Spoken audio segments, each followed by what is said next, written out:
So we have an exciting day today, you guys. I've been so excited all day about this. Yes. Well, go ahead, Kim. Introduce our guests. Okay, so we have a very important guest who has decided to finally speak up, and we are very proud of her for that.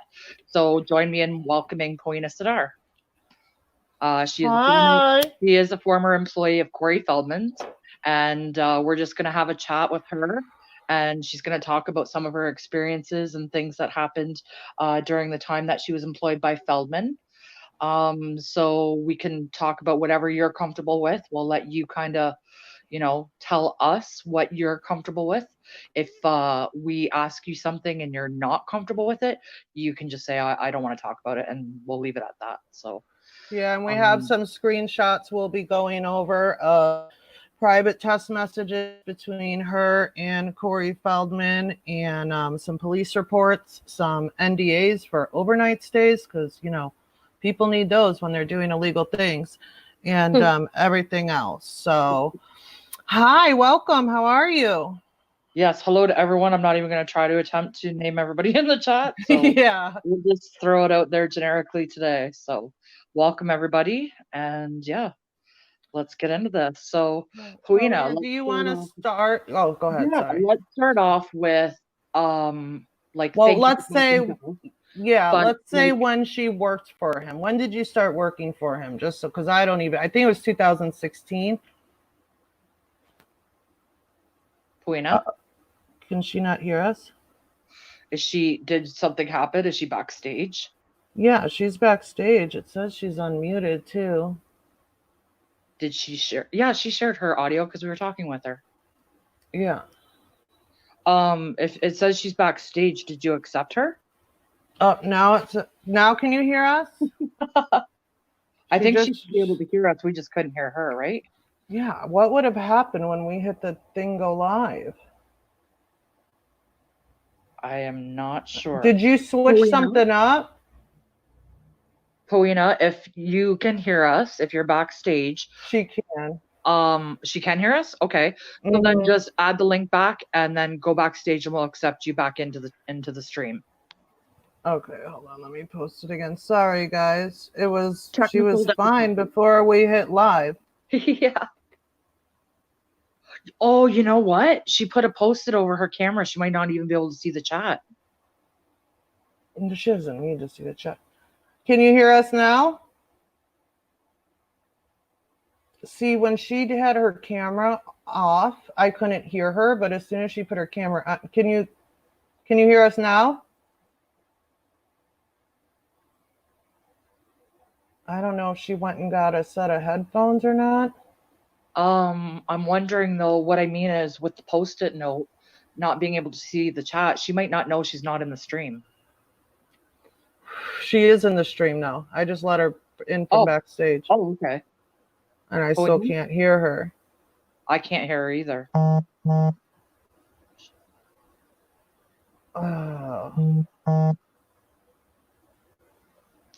You might have to mute that.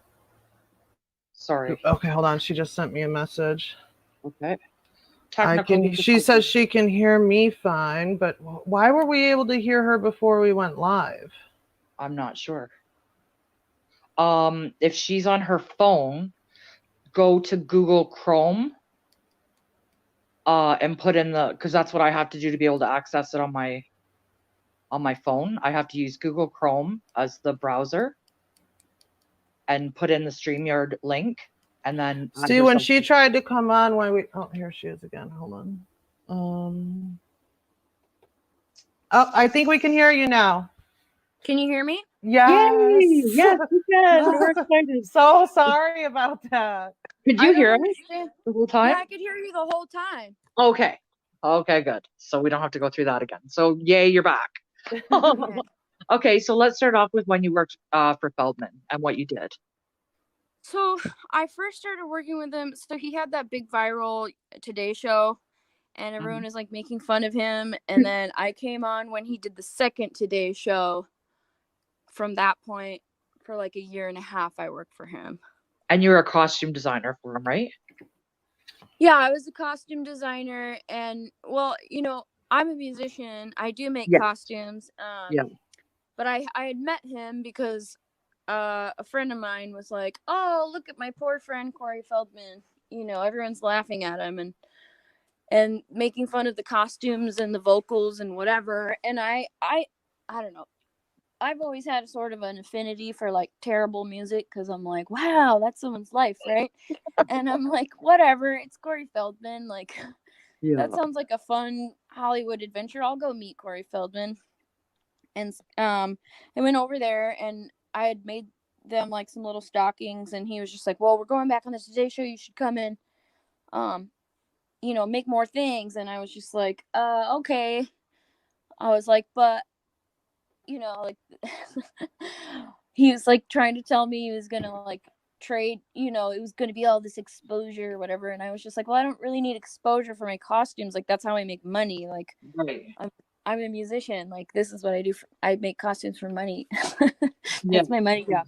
And but he was like, please, please, please, this is so awesome. Please do it. It's gonna be great. It's gonna be great. And I was like, well, only if you pay for all the supplies, which he never did. Stalker. I have, you know, sent invoices over and over and over again. It doesn't matter. He didn't pay me. And then so those costumes I made pretty much out of like all kinds of recycled materials because I wasn't trying to spend a whole bunch of money, and I didn't really know what the deal was, but I just thought, you know, well, it'll be fun if I can try and like make the show look better and fix the things that, you know, people are making fun of him for. Yeah. And I think I did a pretty good job of that. Yeah, you did. Well, he asked me, you know, please, will you, you know, make costumes? We have a tour coming up. And again, I was like, look, I'm not trying to be a costume designer. I don't need some exposure for this. Like, and so he made a deal with me that like, if I made these costumes for him, he, you know, and he was still going to pay for all the supplies, that he was going to take me on tour as his opening act. And so I was like, well, that's a great deal. I'll do that because, you know, then I'll get to go and do like 50 shows in the summer, you know, and have a good crowd and perform and whatever. And I thought that would be really good for me. I thought it was going to be a really good opportunity. Absolutely. But it really wasn't a good opportunity because every opportunity, like, you know, I've toured as a musician since I was like 17. I've been touring as Poeina under my own name as an artist since like 2010. So, you know, I've made a lot of friends over time, like with different, you know, media peoples. And so some of my media people, when they found out that I was touring with Corey Feldman, they were like, oh, this is so cool. We want to do like a whole article on you and your costumes and your music and what you're doing. And they really wanted to like promote and help me promote because they wanted to support me as an artist. Right. But time and time again, like every single opportunity for press I had before the tour was completely shut down by him and his team. And then on top of it, like he never told anyone that I was coming on tour with him, and he wanted me to book myself as the opening act on his tour. And so I was really pissed, but at that point I had already put in like hundreds of hours on those committed costumes and put money into it. Like I was going so broke at that point because I was just made the bad decision to like do this thing. But I've done a lot of crazy things in my time to try to like get on the road and do a good tour because like I'm just YOLO. You're trying to grow. Yeah. Trying. Yeah, and so then I had to like call all these venues, which I wasn't even given the contact information for who even was booking the shows. So it's like some of these venues I would like major venues I'm like trying to contact via jot form online to try to get myself a gig, and I was only able to book myself on like 3 or 4 shows, so I wasn't able to really do very much promotion for myself. Right. for the tour, which that was like part of why I wanted to do it, because it was going to be an opportunity for me to like, you know, get more press and all that kind of stuff, which it didn't really turn out that way at all. And then like by the time it came to the tour and they were giving me the contract, it was all such crap. I didn't want to go, but I had this feeling that I really needed to go. And, you know, I don't know, I'm a Christian. I mean, despite the fact that he tells everyone I'm a Satanist, I am a Christian. And so it's like, you know, I just had this really strong feeling that it was something I needed to do. So I was just kind of like following that Right. spirit, you know, just following the spirit. Right. Like, okay, this is what I'm going to do. I'm going to go on this tour. I don't know why. I need to go on this tour. And I went on the tour, and it was really, really hard. I worked like 18 hours a day. He didn't feed me like it was in my contract that I was going to be fed. And I got really sick, had to go to the ER. I was working You want like to 18 hours tell the a day. story you told me earlier about the time where your friend had to send you money for the food and what happened when you came back with it? Yeah, actually, that was like the last thing I like messaged you. I don't know if you Yeah. put it up or how it works, but yeah, I have this really awesome fan who's been, you know, checking in on me for years. Like, he's like bought me plane tickets and all kinds of things. He's helped me with my website. He's, you know, just been a super, super supportive like person for my music. And so when I was on tour with Corey, he was checking up on me and was like, how's the tour going? Yeah. And I, you know, I was like, I'm so hungry, and they're not feeding me, and they weren't letting me stay in hotel rooms unless I wanted to go sleep in his room with him and his girlfriends, which that just, no, I did not want to put myself in that situation, Awkward. Yep. because I knew that they were partying every night and I was working too much. I couldn't get involved in any of that. Yeah. And so I, you know, like, instead of staying in hotels as stipulated per my contract, I was staying on the bus, and even though no one else was staying on the bus, I was the only one staying on the bus at night. And there was no water on the bus for like the first week. I couldn't shower. I got a really bad infection.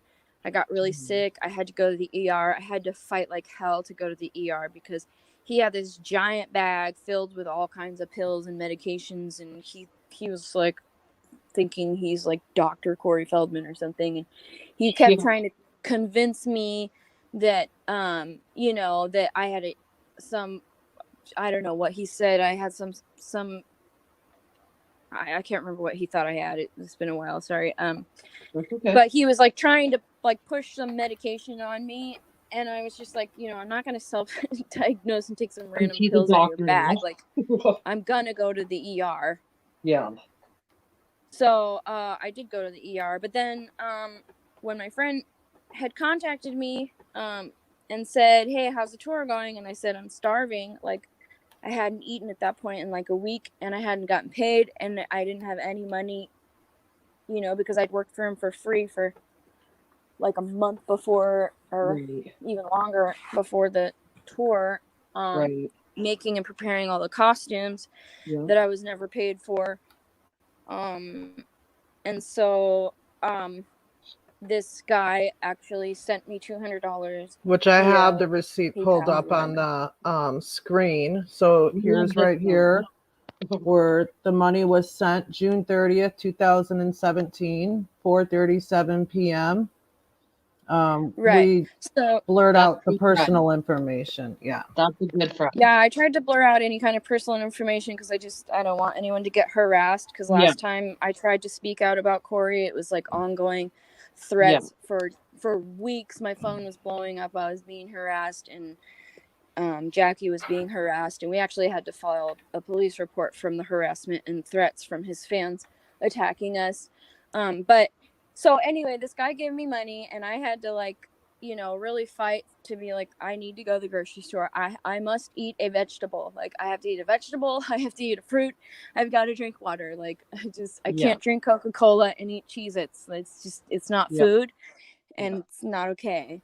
And so I took the money and I went to the store and I got, everything I needed to like maintain like a proper nutrition for myself on the road. And then when I got back to the tour bus with Corey and Courtney, Corey was like, "Well, you can't take that stuff on the bus." Oh, And I was like, "What do you mean I can't take my food on the bus?" He's like, "There's no room for it. You can't take your food on the bus." And I was like, "What am I wow. supposed to do with it?" And so he said, you can sleep with it on your bunk bed. So I actually had to sleep with groceries just so that I could eat on that tour. And so then that same night that I bought these groceries, I was accused of stealing money from him because he had taken off with his girlfriends to the strip club in Portland. And I Such a man of stayed. God he is. Sorry, go ahead. Yeah. So I stayed on the tour bus because that was the first night I didn't know that I had nowhere to stay. And which was stupid because I have so many friends in Portland. I could have arranged to stay with 100 different people had I known that they weren't going to accommodate me. And so I stayed on the tour bus, and somehow he, quote unquote, lost $500 after going to the strip club and partying all night. But he was accusing people and telling people that he thought that either me or the bus driver stole the money from him. So I'd gotten all this stuff from Armando here, this letter and that copy, because I had put it in a file. At some point, we had tried to find a lawyer to represent me for all the We have one, violations by the and way. breaches of contract and all these kinds of stuff, but nobody would help us. We actually have one that would be willing to help and is willing to help. Yeah. Well, that would be great, because like the reason why I didn't file just for like wage loss in small claims court like the other Angel Yep. is because there's a financial limit that you can Right. See. you have to be asking for less than, I think, what, like $5,000 or $10,000 or Yeah. something, which Yeah. which it's just like with all of the breaches of contract and all of the issues and not being fed and just not being allowed to like shower and all these kinds of things. I just didn't know. I didn't know how to like monetize like all these different things, to say like this is what it is. And I wasn't about to be like, oh, he didn't pay me for X amount of shows, because that number was so small and irrelevant compared to like the $10,000 worth of work I did just on costumes it's alone. still pretty significant to you. So it might seem small to him, but it's significant to you. Well, yeah. Yeah. When you don't have anything, that's huge. a lot. Yeah. Do you want me to read the letter from your friend? Sure. Okay, so I have it up on the screen, but I know it might be small for some people. So it says, "To whom it may concern, my name is Armando, and I'm writing this letter in defense of Poeina against the allegations of stealing by Corey Feldman, and as a testimony of having sent her $200 June 30th, 2017 to help her get food to eat. I spoke to Poeina via text message to see how she was doing on the tour with Corey Feldman. She told me she was having a really rough time. She was eating very little and working many hours. Feldman had agreed 18 hours a day I was Yeah, working. that's crazy.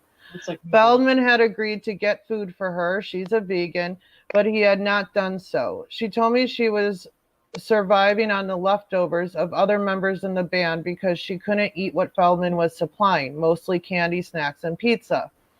I was appalled that she wasn't eating, and she had yet, hold on, let me see if I can blow this up a little bit for my eyeballs, yet to be paid for her services. Being a staunch supporter of her music and her artistic endeavors, I immediately arranged to send $200 to her PayPal account so she could shop for some food. When I checked back with her later, I found out, unfortunately, she was not allowed to bring her food in the containers that were located on the bus for cold storage. Instead, she was made to keep the food in her bunk area. I have encouraged her to contact me again if she was put through more of that treatment, and I would find a way to help. She was gracious in her response and said she would work on getting Feldman to hold up his part of the agreement they had for her nutritional needs. Recently, I found out that Feldman had not paid her the wages that he promised. and that Poeina was not compensated for the uniform she created for Feldman and his band. I know Poeina to be gracious, kind, trustworthy, and a hardworking person, so I wouldn't have any doubt that her claims about Feldman are true. I have learned that Feldman was accusing her of having stolen the money she used to purchase that food she was finally able to get. I hope this letter will serve to counter that claim and give evidence to the fact that she received the money directly from me via her PayPal account. I am including a copy of the PayPal statement that shows I sent her the money on June 30th, 2017. Armando, we love you. You are a good person with a good heart, and I'm glad that you stepped up and helped Poeina. Yeah, absolutely. So, okay, so then you were on tour. Do you want to go into detail, like how things ended? Like you guys got back from tour? Well, yeah, I just want to say, like, once we were on tour, you know, like how he like totally blocked my ability to try to book myself on the tour beforehand in all these different, like, really super shady ways. But then once I was on the tour, he realized that, and you know, he told me I was a world-class performer, and so he felt like the venues were making fun of him every night, because the opening acts that they had booked for him were these, you know, sort of kitsch artists, you know, wearing devil costumes or whatever, and a lot of the venues had these angels and devil themes going on, and he didn't like that. He felt like he was a real artist and his music was real artistry, and so he realized he decided that if I opened for him, that it actually set the tone that this was a real music show. And so then he utilized me, and every single night for the rest of the tour, save but one or two nights when the venue said I couldn't play because I had too many opening acts, I would go out there and open. But it was really tough because I'd go out there, the venuers, and, you know, everyone was irritated because they didn't know I was going to be performing. And then two, you know, the crowd didn't know I was performing. So I had to, like, literally win people over, like, really quickly, because they're all staring at me like, you're not Corey Feldman. What? So, but you know, I did win him over, and it was really good, and ultimately, you know, I was singing backstage during his set to help boost the chorus vocals. I made Well, you were even giving the girls vocal lessons too, right? Yeah, I was giving the girls vocal lessons. I was helping with every aspect of the show that was considered weak according to, like, the media reviews. And so, like, by the end, you know, mid-tour, end of tour, people started saying, like, wow, he's actually, like, you know, maybe it's not great music or whatever, but he's really doing a real show, and the vocals improved, and the costumes are great, and blah blah blah blah blah. So I really, you know, and by the end of the tour, I was at Corey's house. We'd finished unloading the bus, and we get to his house, and it was him and me and Courtney and the security guard and Jackie and the 19-year-old tour manager. And Corey was just, you know, telling everybody how great they did or whatever. And he was like, okay, Poeina, you know, we couldn't have done this tour without you. You basically did everything. And, you know, you're so incredible. And we just can't even believe, like, what a great worker you are. He was like, I want to take you on tour, like, all over the world, and blah, blah, blah, blah, blah. That was right before I got fired. So that, and you can read, if you want to pull up that the letter from the security guard, Markel. You can see he says in that letter too that I basically did everything on the tour, and then I was told, you know, he was there in that room at the same time. That seems to be a theme with him, from what I've noticed, is he really praises you and puts people on a pedestal right before he stabbed you in the back. Well, I don't think he would have stabbed me in the back, except for I did something really, really, really bad. Ooh. What'd you do? I took one of his possessions. I took Jackie Von-Reuden out of his house. Ooh, la la. It's sickening, actually, because I didn't know this part was going on. I didn't know about the that he was giving these girls ketamine and, you know, trying to prevent weird sexual situations. I knew he was kind of a creep because he'd asked me at some point to try to collect women at one of the shows, and I just ignored him and was like, oh, how funny. He thinks he's a rock star. Like, I'm not collecting women for him. That's not happening. He wanted you to collect women at the shows? Yeah. He had me do that for him at his show back in 2000. Me and my best friend. Wow. Yeah. Ew. So that's why because what he was doing, I found out, you know, later, he was like basically just doing drugs all night and then having these like massive orgies. So yeah, he wanted me to go collect like the hottest girls in the room and be like, oh, come meet Corey Feldman, woo. Which I didn't do. I was like, I'm not doing this. Like, I'm not playing. I'm like, I'm here to work. Like, I'm not playing these stupid games. Oh, that one's from the bus driver. Okay, so I think we're just gonna have to go through the screenshots at the end when we're done. Okay. That's from Jack. Yeah, we'll just go through them at the end because I'll be jumping back and forth. Yeah. Okay. So then you took Jackie out of the house. So so Jackie had told when we got back from the tour, Corey and Courtney went to Hawaii. And Jackie called me. I lived in the neighborhood, and she was like, I can't be here anymore. It's horrible. Like, it's really, really horrible. Can you please get me out of here? And I didn't know that he thought of Jackie as property that he owned. And so I just thought that she was a girl in the band that lived at his house, and I didn't realize that she wasn't allowed to leave. You know, I was like, yeah, no big deal. You don't want to live there anymore. No, whatever. No big deal. Right. So I went over to his house and I got Jackie and she packed up all her stuff and she actually like moved in with me for a little while. She didn't have anywhere to go because she's from Minnesota and, you know. Yep. So anyway, she moved in with me. And then like right after that, I started getting all these, you know, first of all, my paycheck was shorted, and then I was like, why is my paycheck shorted? And then that was a whole issue, and then he started calling me a Satanist and telling me that I was a homewrecker and all this kind of stuff. You know, and it took a while for Jackie to, like, really open up to me about, like, how bad the situation was there. But, you know, once she started telling me, you know, that he kept giving her ketamine and pushing ketamine and asking her to take more ketamine and, you know, and I was like, what are you doing? Like, I mean, she's young. She's in her early 20s.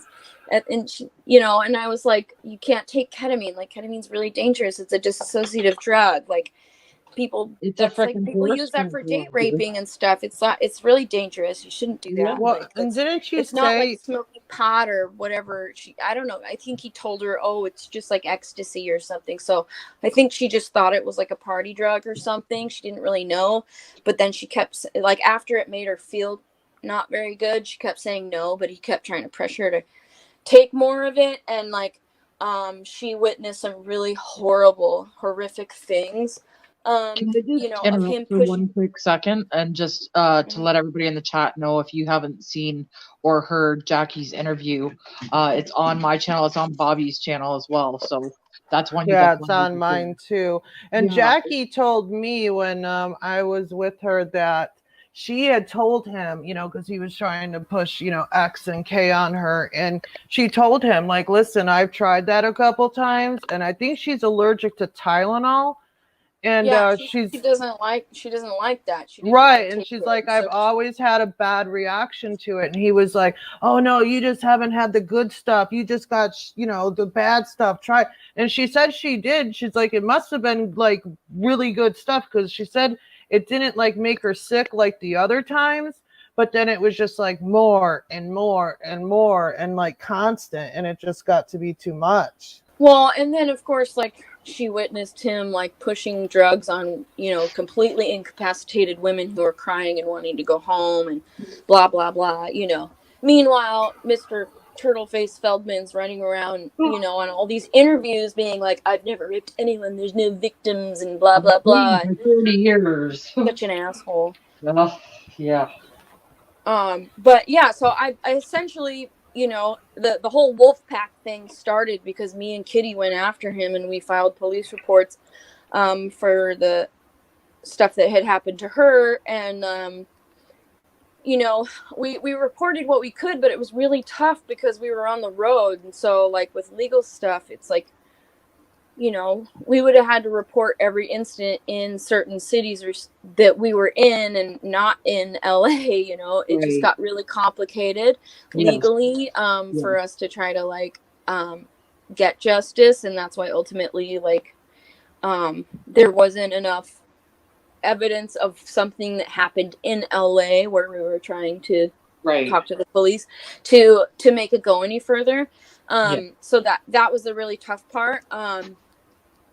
But yeah, and so I was so stumped, like, why, when I was asking him, like, why he was shorting everyone's paychecks and not paying people, especially after we worked so hard, that he would call me a homewrecker. I was like, why is he calling me a homewrecker? I finally realized after Jackie had opened up to me, he was calling me a homewrecker because he thought he literally owned her. She wasn't allowed to leave the house. She wasn't allowed to work. She told me there was a few times she wanted to leave and she had to, like, sneak out a window and sneak back in the house in order to come and go. And so, when I found this out, it just, like, dawned on me. I was like, oh, he thinks I'm a homewrecker because he thinks he owns her. I was like, this is so sick. Like, this is insane. And so I hate talking about all of this because I hate even being associated with Turtleface, but I am a Christian and I believe very strongly that, like, it's my sacred duty that if you see injustice, you fight injustice. That's and right. that's what we're called to do. And it's kind of cathartic to get it out too, don't hold on to it, don't internalize it. So that's a good thing too.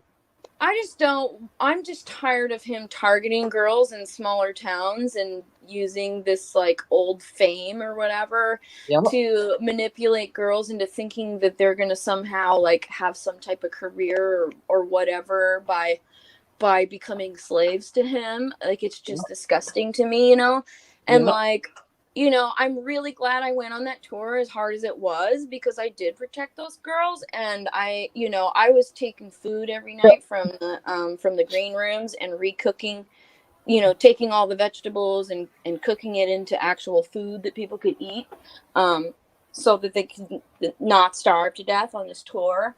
Jackie just came in the chat and she said she had to jump the gate one time with a pair of angel wings.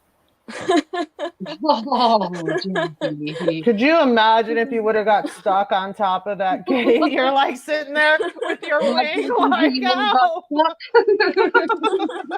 It's not funny, but yeah. So then he started you'll see in the text messages when you post them up, he was attacking me for helping Jackie move out of his house and saying that because I said, why are we not being paid? Then all of a sudden he's like, you're serving the Dark Lord and, you're assisting a Satanist and blah, blah, blah. And, we have all those text messages. Yes. Jackie was in a band called Singing for Satan. And, as a Christian, of course, I'm like, don't love that. But that, it means very little. You know what I mean? Right. It doesn't mean you're praying to Satan and all that other stuff, No, and she's not. I've never seen Jackie do any weird rituals No. or kill any animals or rape any women. That's actually important to mention because he wanted us, when I spelled him, to look at you guys and to see if there was anything related to Satanism and stuff. And he even sent me pictures of Jackie worshiping at a table, and it looked like something satanic. Like, this was the picture he was trying to present. Like, oh, I think I know that picture because I think I saw it at one point. I was like, Kitty, I don't like this. And she just laughed at me. Because I think, was that the one? I think it's like on Instagram where her and one of her girlfriends were like, they were, I don't know, they were just being dumb and pretending to hail Satan over their. Yes. Because she's an atheist. She doesn't believe in any of that stuff.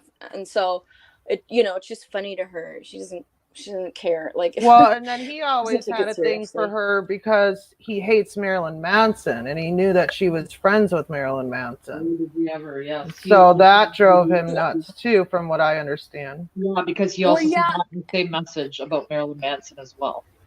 Yeah, well, then we went to his birthday party, and it was like, you know, no cameras allowed, blah, blah, blah, whatever. And yet somehow the only picture from that party was a picture of the two of us at the party, proving Right. that we were Satanists that got around, that we were like, what the literal hell is this crap? Yeah. Like, are you serious right now? Like, I didn't even know who took the picture or where it came from or why. Like, it didn't make any sense.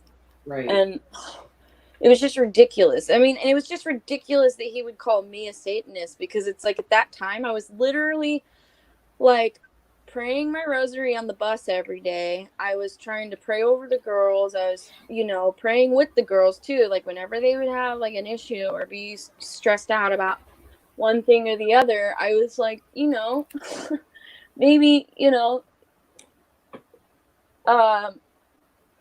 I don't know.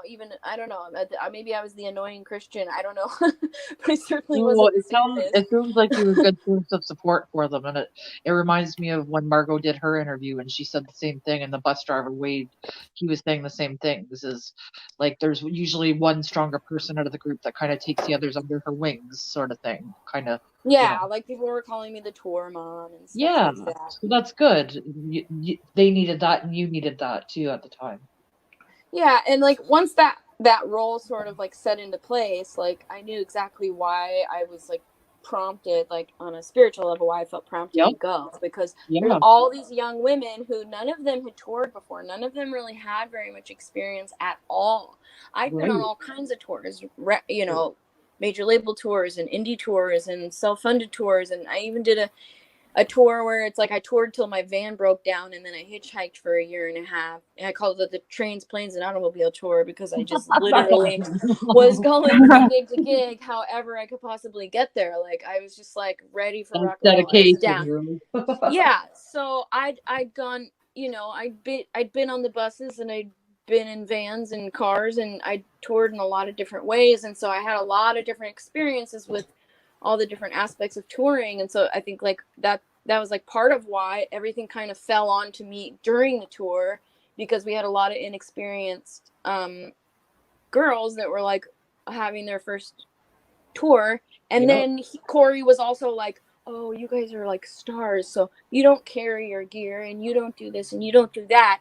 But then I was apparently the only crew member, so it was like falling on me. And like oftentimes I wasn't going to bed until 5 or 6 in the morning, because I had to load out the entire stage, because he wouldn't let the girls carry their gear. And so I was carrying everything and loading the bus, and then going and tearing down the merch, and then doing all the bookkeeping and all. I mean, it was just, you know, and then like the girl that was running the merch, I mean, he was drugging her and keeping her on drugs all the time. And so it's just like her brain kind of turned into mush. And she couldn't even do basic math. So I got stuck with all of the accounting as well, because they kept using my phone and my PayPal account to run their merch sales, because they didn't have any. And I had to leave them my phone, because I had merch as well, because I was, you know, opening every night, and it was the only way I could make like a little extra cash. And so like I was having to do all this extra accounting, and then like send money all the time to management for the merchandise, which it was just sick and annoying. Wow. Yeah. It was just sick and annoying. I'm tired of, you know, seeing all these interviews pop up where he's telling people he doesn't do drugs and telling people he doesn't rape women. It's like, are you that bold that you're just going to literally just like make your own statement? I've never raped anyone. There's no victim, blah, blah, blah. And it's like, well, he may have intimidated women into feeling like they can't talk about what they went through. But I've said it before, and I'll say it again. I know the situation that you're talking about, and for her protection, I'm not going to say her name, but I've said it before. Well, for both of them.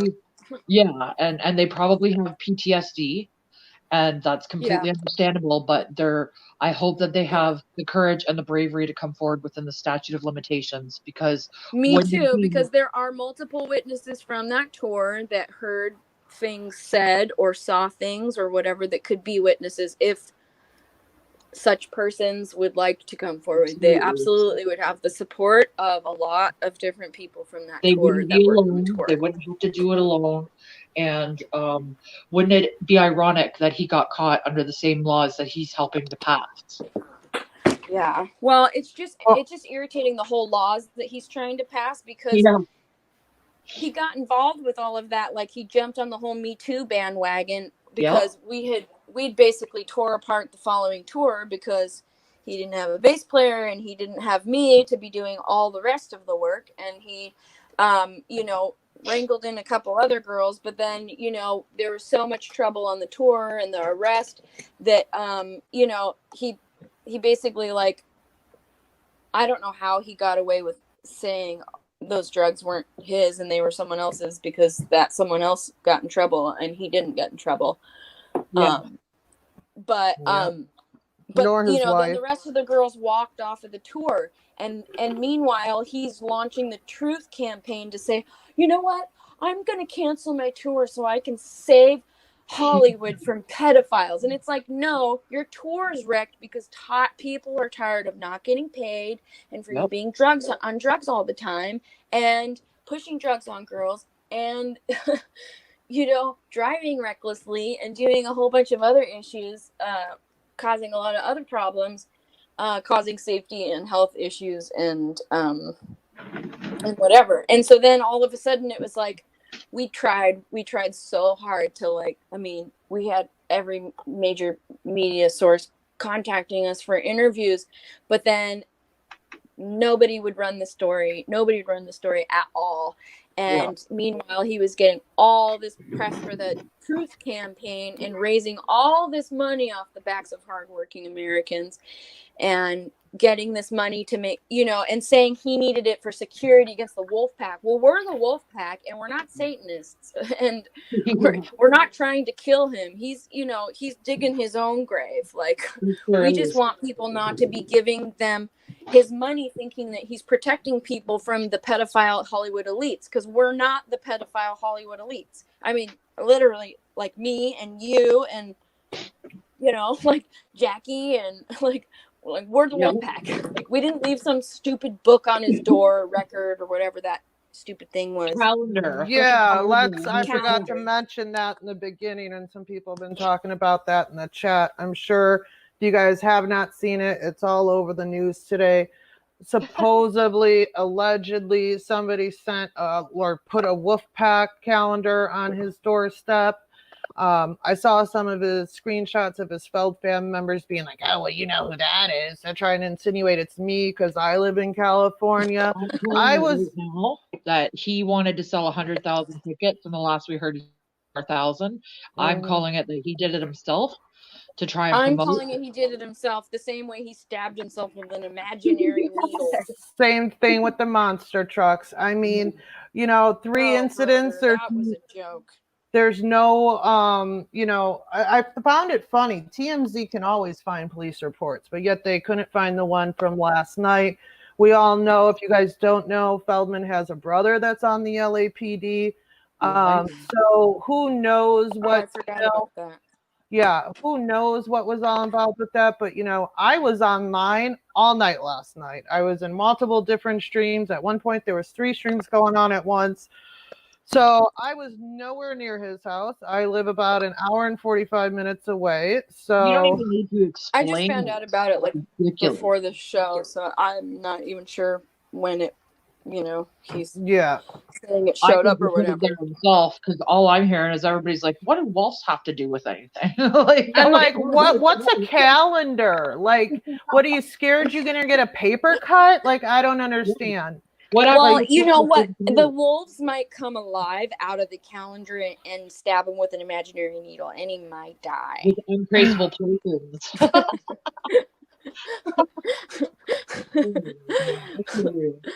Or paper cut death. I don't know. I mean, what's it, a calendar of all of us saying you're a liar? I mean, Right. what's in the calendar? Are we in it? Because we're definitely the Wolfpack. Yeah. I mean, if the Wolfpack is a majority of like housewives and just people that don't like Feldman, then I guess we're the Wolfpack. Like, it's so ridiculous. The Hollywood Wolfpack, I should say. The movie MD article that they wrote about the calendar. They're like, the Hollywood Wolfpack. I'm like, oh, for fuck's sakes. Like, you guys investigate anything?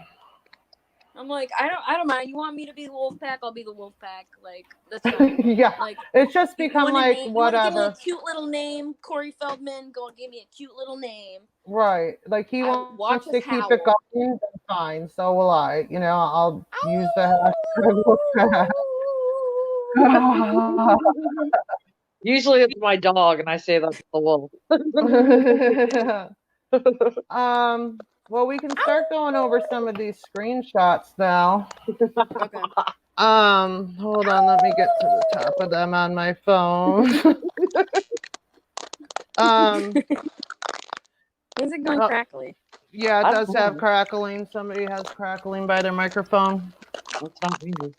Let me see who it is. It should tell me if I stop screen sharing. I think it might be you, Poeina. There, it stopped. Okay. No. Poeina? Yeah? Your microphone, something's by the microphone and it's making a crackling sound. Hello? Can you hear me? Yes. Okay, now it's better. It seems to crackle every time you talk. She may have to rejoin the stream. Hold on. It's probably okay, now that I took it out. Okay, now. Yeah, it might be the piece of paper rubbing up against the microphone. No, I have a piece of dice on it now. Or like a plastic thing. That's why it's all shiny. There, it's okay now. Yep, it stopped now. Is it when I talk? Okay.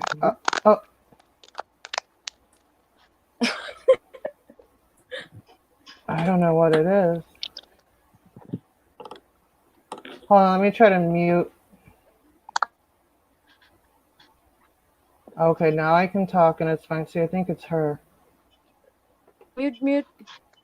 Okay, now unmute. Let's see if it's sometimes you're unmuted.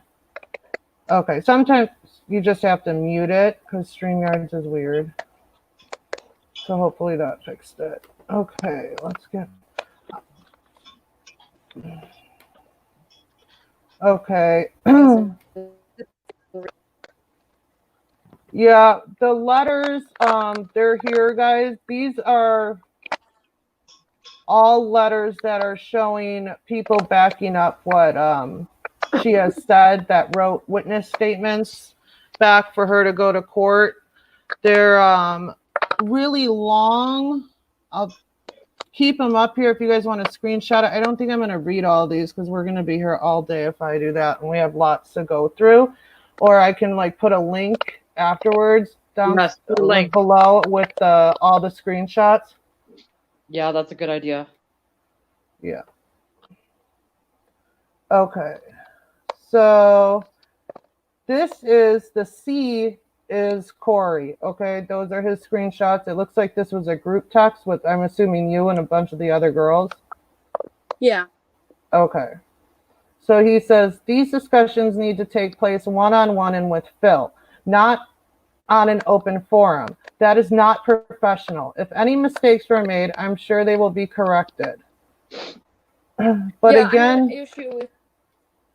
Bud. Yeah, I had an issue with this one because, so this is well, you'll see this is like part of the whole text message conversation when I was asking about our why our paychecks were shorted.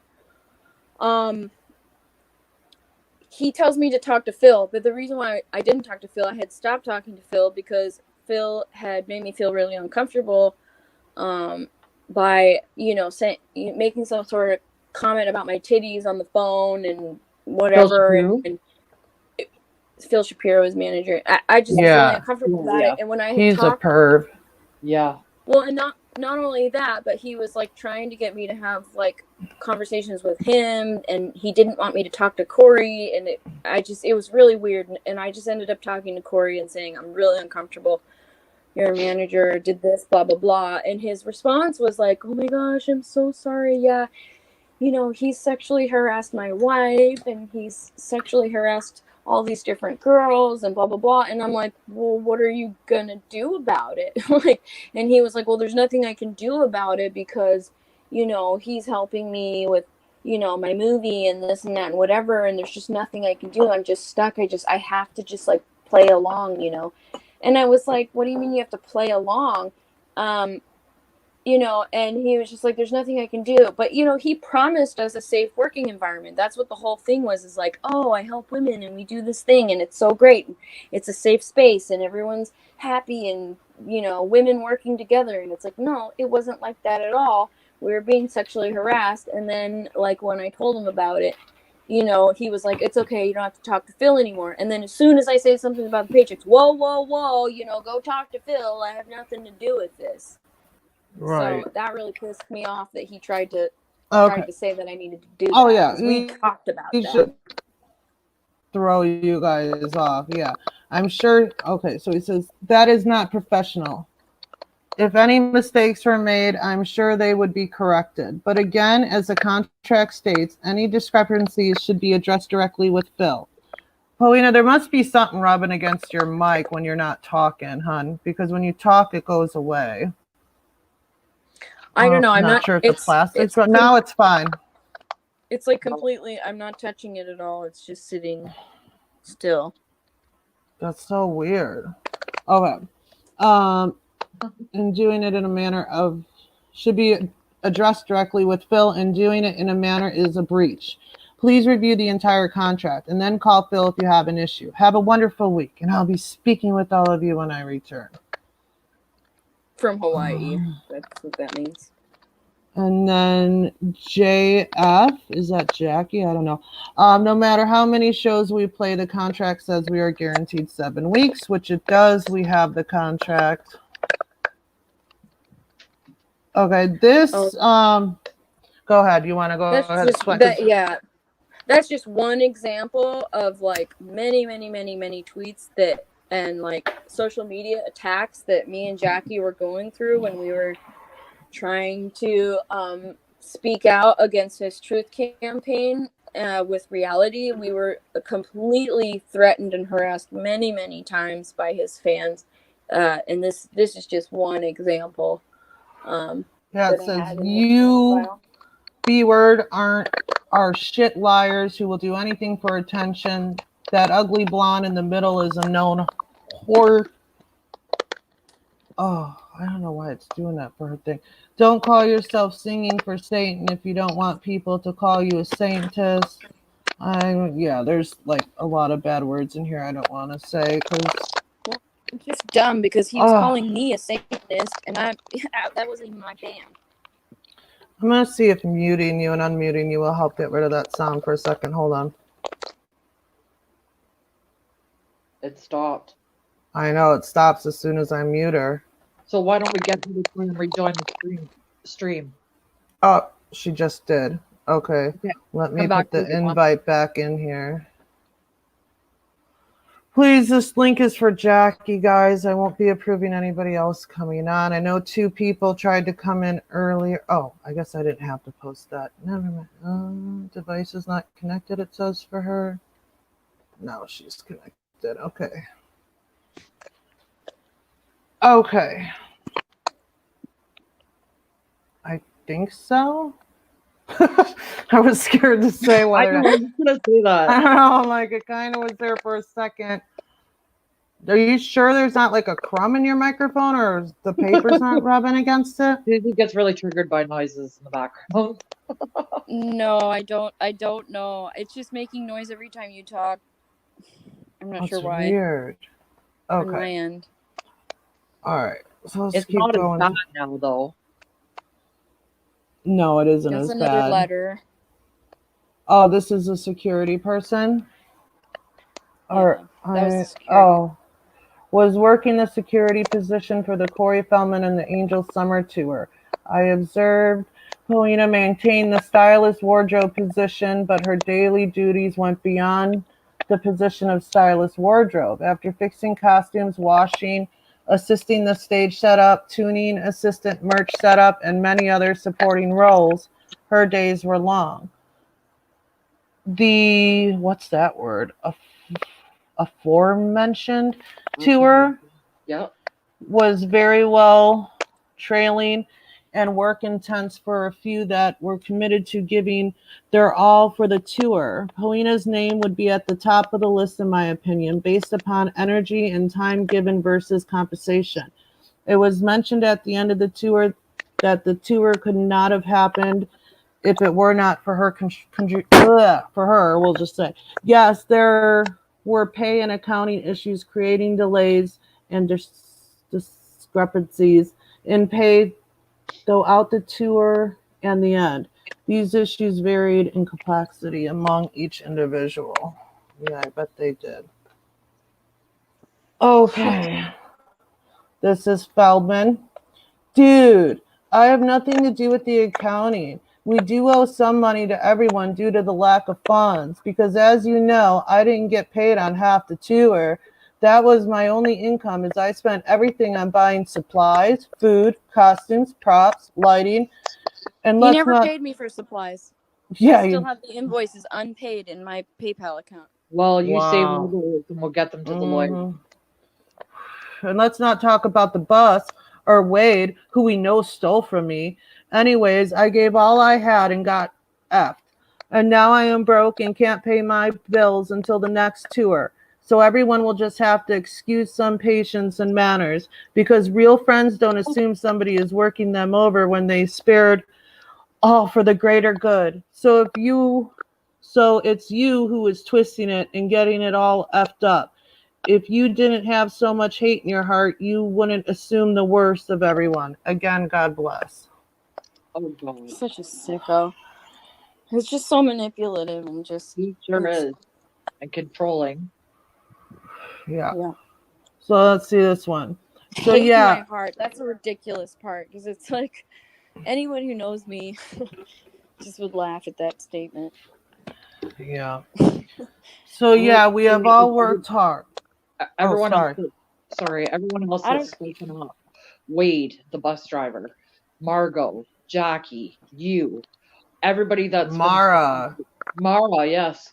Everyone that has spoken up has all been consistent. They all say the same things, from the pills to the food to the living conditions to the dog shit in the beds to not being able to Ew. shower.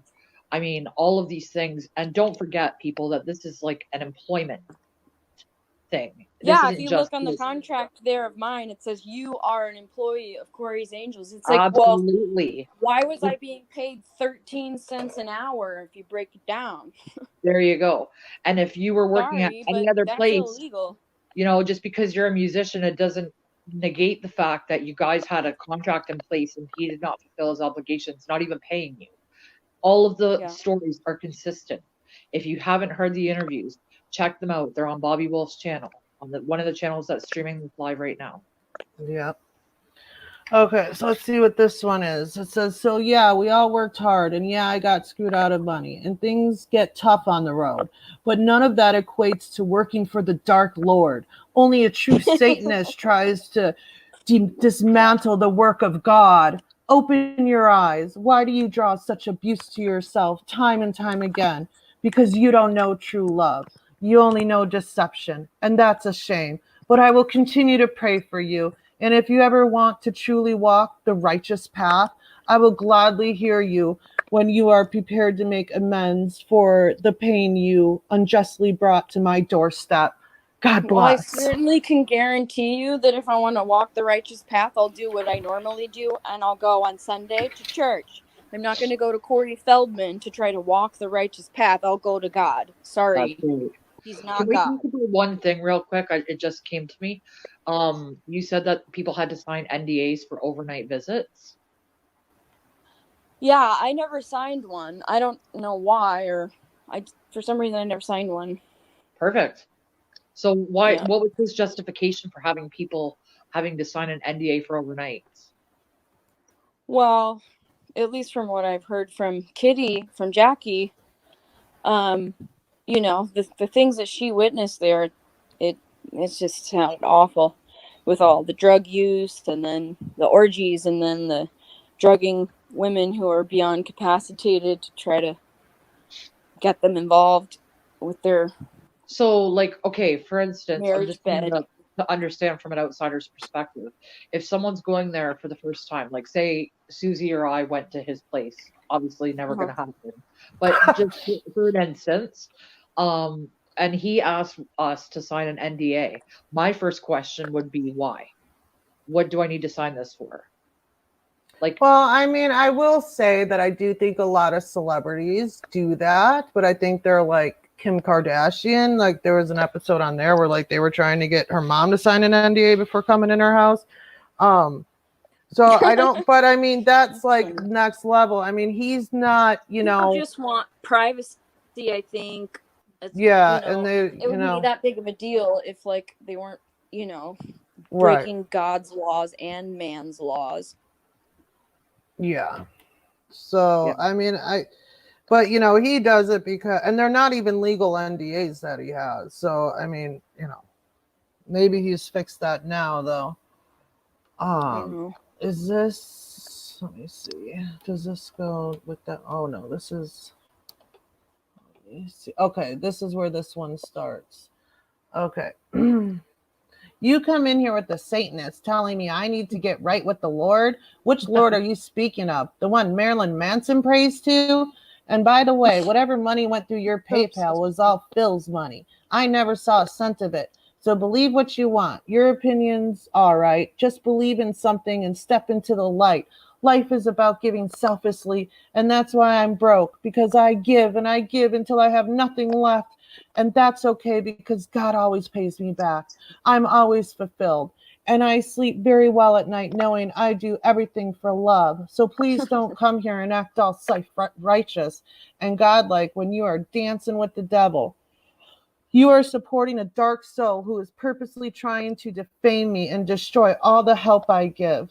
This is the part that's crazy, is he starts going in about saying that I'm the one that brought Jackie to his house. I'm the one that brought the servant of the Dark Lord, Jackie, or whatever. And I'm like, I met her on the tour. I had nothing to do with Jackie until I met her on the tour. And then I was like, you don't deserve to be, living there if you don't, and be treated in a way that you don't wish to be treated. Of course you can move out. No big deal. Like, I mean, that should be simple. Like, why is he forcing the girls to live there? That doesn't make any sense. Like, not all the other girls lived at the house.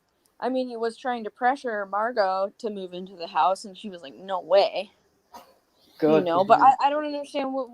Well, here's the thing. As soon as you guys quit, you're all Satanists and you're working for the devil. And oh my God, Jackie was in this band. Like, I'm sure he knew that before he hired her. Just like, oh, she used to be a stripper. Oh my God. Well, yeah, you probably found her while you were at the strip club. Like, you had no issue with it then. So now all of a sudden you're going to you're defaming them. You're the one that hired them. Do you not background check or look into the people that you invite into your home where your child is? Yeah, obviously, and I don't get that, because then somehow it's all my fault, and I'm like, I'm not the one who hired her. I had nothing to do with this. So then, all right, every time all a dark show better, and do my job and perform, and every time a dark soul realizes how much they can't handle the love and the light, they try to spin the story into me being a bad guy or cult leader. LOL. Well, you absolutely sound like a cult leader. Okay, this is like cult leader 101. Then okay, look at reality. It's called coercive control. Yep. Coercive control. It's when someone manipulates someone into a situation where they try to get out and they can't, because either their livelihood or their home or whatever is dependent on this manipulation, and these girls get stuck there and then they don't know how to get out. And it's not really illegal. I know that there's Senator Rubio and the district attorney Mike Fuhrer trying to pass a coercive control bill, which would help to make these types of things illegal. Like having girls live in his house that aren't allowed to work, things like that. That lead to the type of manipulation that ends up becoming what's classified as domestic violence. I was It's just like going to another say way that. that they're Isn't trying it to considered that end because they that. live there? Huh? I was just going to say that, like, is it not domestic violence because they actually live in the home? No, it's just like the sort of manipulation and control and stuff like that is what's not illegal. That's what the coercive control Right. bill Okay. that they're Gotcha. discussing, because it's been passed in other countries in different places, and so it's Right. being discussed as a way to sort of try to prevent some of these cases that turn into really severe domestic violence or sexual assaults. Right. Later, that may be hard to prove because of 100 different reasons, but if they can, if coercive control was illegal, then he wouldn't be able to get away with half the stuff he Right. does. Yeah, you're right. Yeah. I just realized I screwed up the start of this text. Was one screenshot ahead of this. So I'm gonna read it, and this is the one where he talks about Darcy. And if like this text message made me sick because he's such a control freak. It's like he wants to be running a sex cult thing. Like he actually called himself Save a Ho on Trisha Paytas's podcast the other day. He literally said, I was being like Captain Save a Ho with these girls. It's like, okay. That is so rude. It's so rude. I wasn't a hoe. Like, Right. and he tries to make it sound like he helped me out and I was just so down and out and whatever. And it's like, no, I helped you out. I'm just, regular awesome and not a hoe. And it's just ridiculous. It's so ridiculous. And then like what was that girl's name again? You said that just did that podcast interview with him? Trisha Paytas. Yeah, like I think I ended up hearing about that podcast because I follow Blair White online. I think she's really interesting, and I saw she like had a picture with her and then like led to the podcast about Corey Feldman, and I'm just like, oh my god, because Blair White's always online trying to like call out predators herself. Like, I know like that's not how her channel started, but like she's been up against another like narcissistic sociopath, Wonison, I think his name is, very similar character as Corey Feldman in my opinion. So I hope that somehow it gets back to them that he's a liar, because they're just promoting another predator. Yeah. Okay, hold on. Sorry, I was answering a question in Bobby's chat. Okay, so this is the beginning of it. I let you into my home and into my world because you were down and out. And even though you weren't an angel, I still took care of you to the best I could. However, you are allowing a Satanist dictate your thoughts and coming into my home, my pure, unadulterated house of love and God worship. Oh my God. And tell my girls that you are here to save them. I am the one protecting them. You know nothing about what I do for Darcy. You have no idea how much destruction is in that little girl. I don't even know where that came from. I never said anything about Darcy. Like, I don't like have any idea. Jackie had told me that Darcy was going to leave with her when she left, when they were in Hawaii. Yeah. Well, and then at the last minute, I wish I could have taken her with me, but I only had a really small place that I was living in, and I didn't have the capacity to like take all the girls in. It's like a huge regret of mine. I wish I could have done more for her. I wish I could have done something to help her get out of that house, but you know. You have no idea how much destruction is in that little girl. She is a sick pup. and needs more work and patience than you would ever spare. I have given free room and board to all these women. No, it's part of their contract. And have taught it's them not prayer, free. They have to work self-empowerment, and how to love and respect themselves. Yeah. They're working. That's not free room and board when they're working, and it's part of their contract that you supply room and board, you supply the food, and then on top of that, you were supposed to pay them every week. Yeah. That's not you being Captain Save-A-Ho. That's people and working for their stuff. Why is it that I wasn't an angel and everybody else was an angel? Because everybody else was an angel. Why was I not an angel? I had brown hair. You were an angel to those girls, though. Well, I don't know. I hope so. I wish I could have done more. I didn't, I just, You did. I didn't know it was that bad. I was Mm. working so hard. There was a lot that I didn't see. You know, you helped get Jackie out. Darcy finally left on her own, so that's a good thing. Yeah. Yeah. Then you ask in private if it's about your pay, trying to ignite a rebellion when I'm the one who got completely fucked is not cool. And Jackie, of all people, is the last one who should be complaining, especially on an open forum. It's a private group text message of your employees, women that are most are living with you, that are saying, "Where's our money?" It's not an open forum.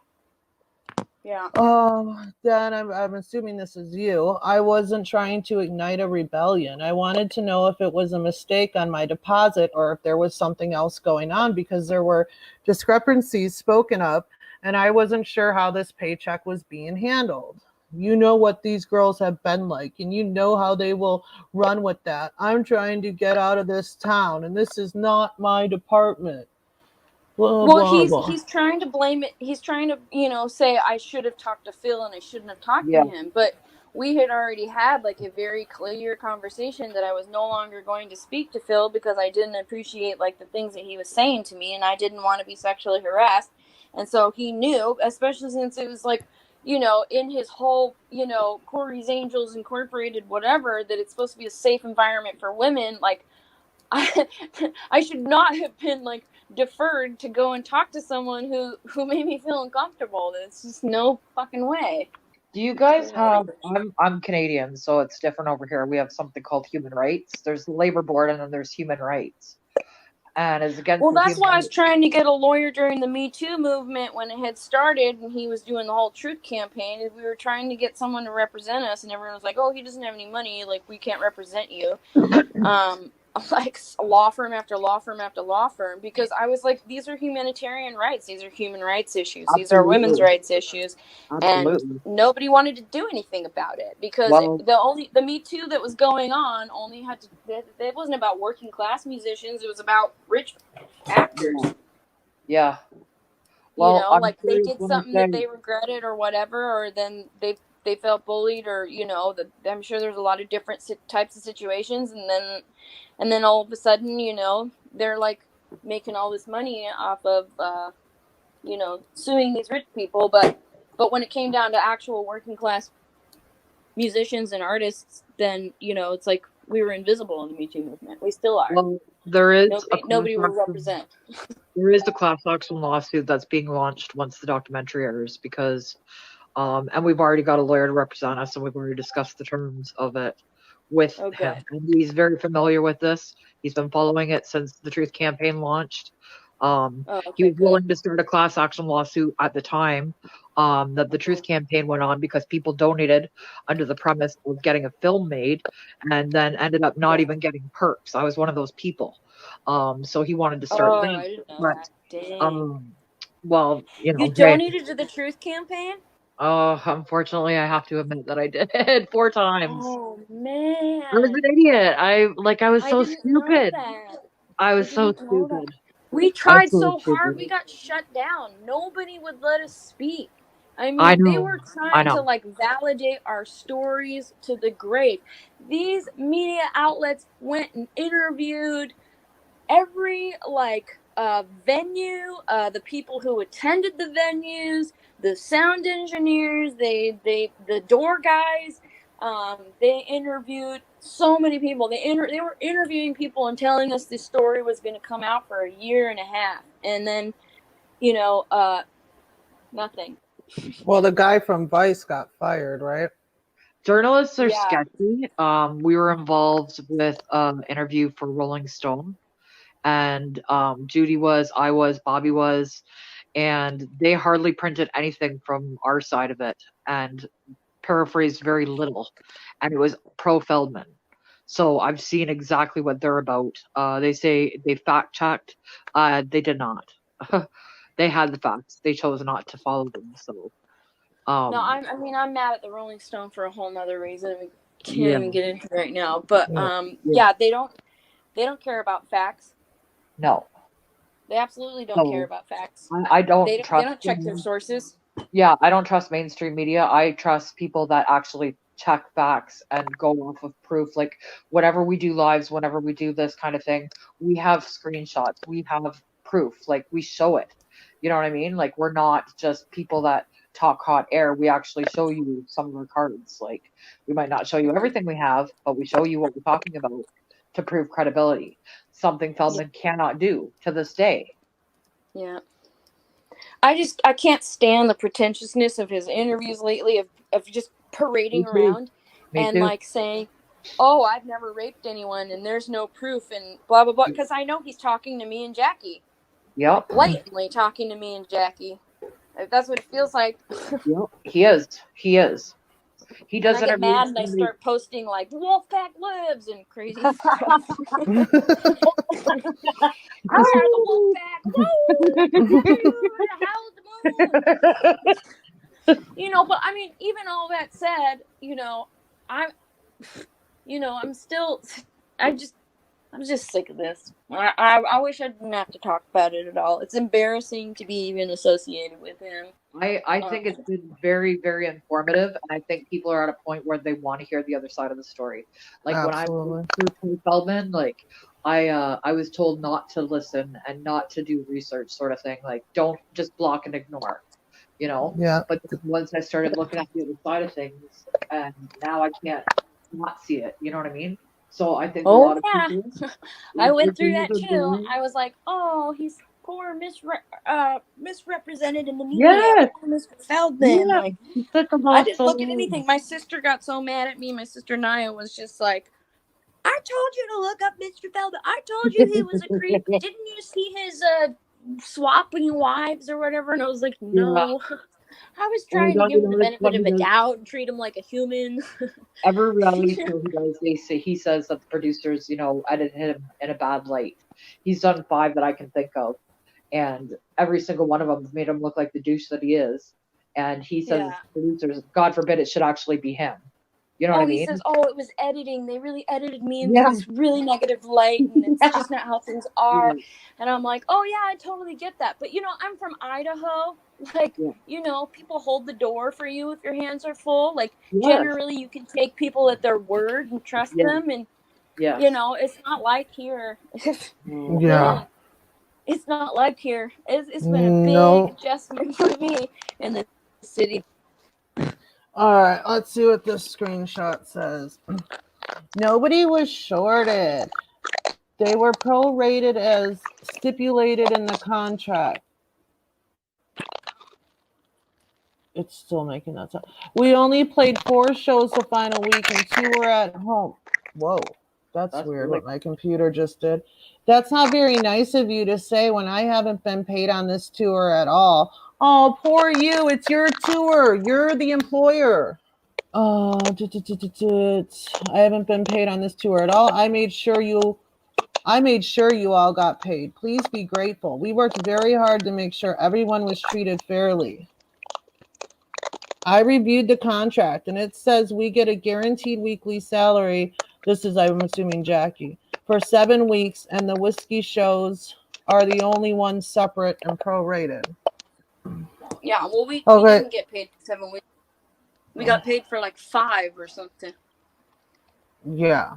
And that doesn't count the fact that like I still made like $10,000 worth of costumes for him that he still has. I never agreed to let him keep them if he wasn't going to pay for them. I just said, yeah, I'll make them, in trade to go on tour with you, which he didn't even put my name on the freaking tour. I had to book myself, and I was like a silent opener that everyone was like, who's this chick? It's like, that's why it's like when Margot was like, oh, file for a thing, I was like, it's just not that clear. I just felt like I needed a lawyer. I didn't feel like I could just go to the labor board because there's so many other, human rights issues. Yeah, absolutely.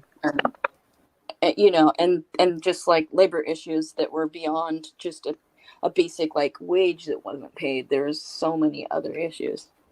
Yeah. Yeah, and then here's just copies of the contracts. Are these the NDAs? I'm going to have to pull these up on my phone. Hold on, I can't even see them on the computer screen. I will try to make, what could we just make a Dropbox with these and put that link in the, we'll figure out a way. If you edit it after the fact, you can go back and edit it once it posts, and then you can add the links. But yeah, we can put it. Yeah, we'll figure it out after. But yeah, we can just post them on even Twitter and then link it. You know what I mean? Yeah, because I mean it's the whole contract. If it's where PDF, it says they were supposed to get paid. Trying to skim through it on my phone here as I'm skimming through these.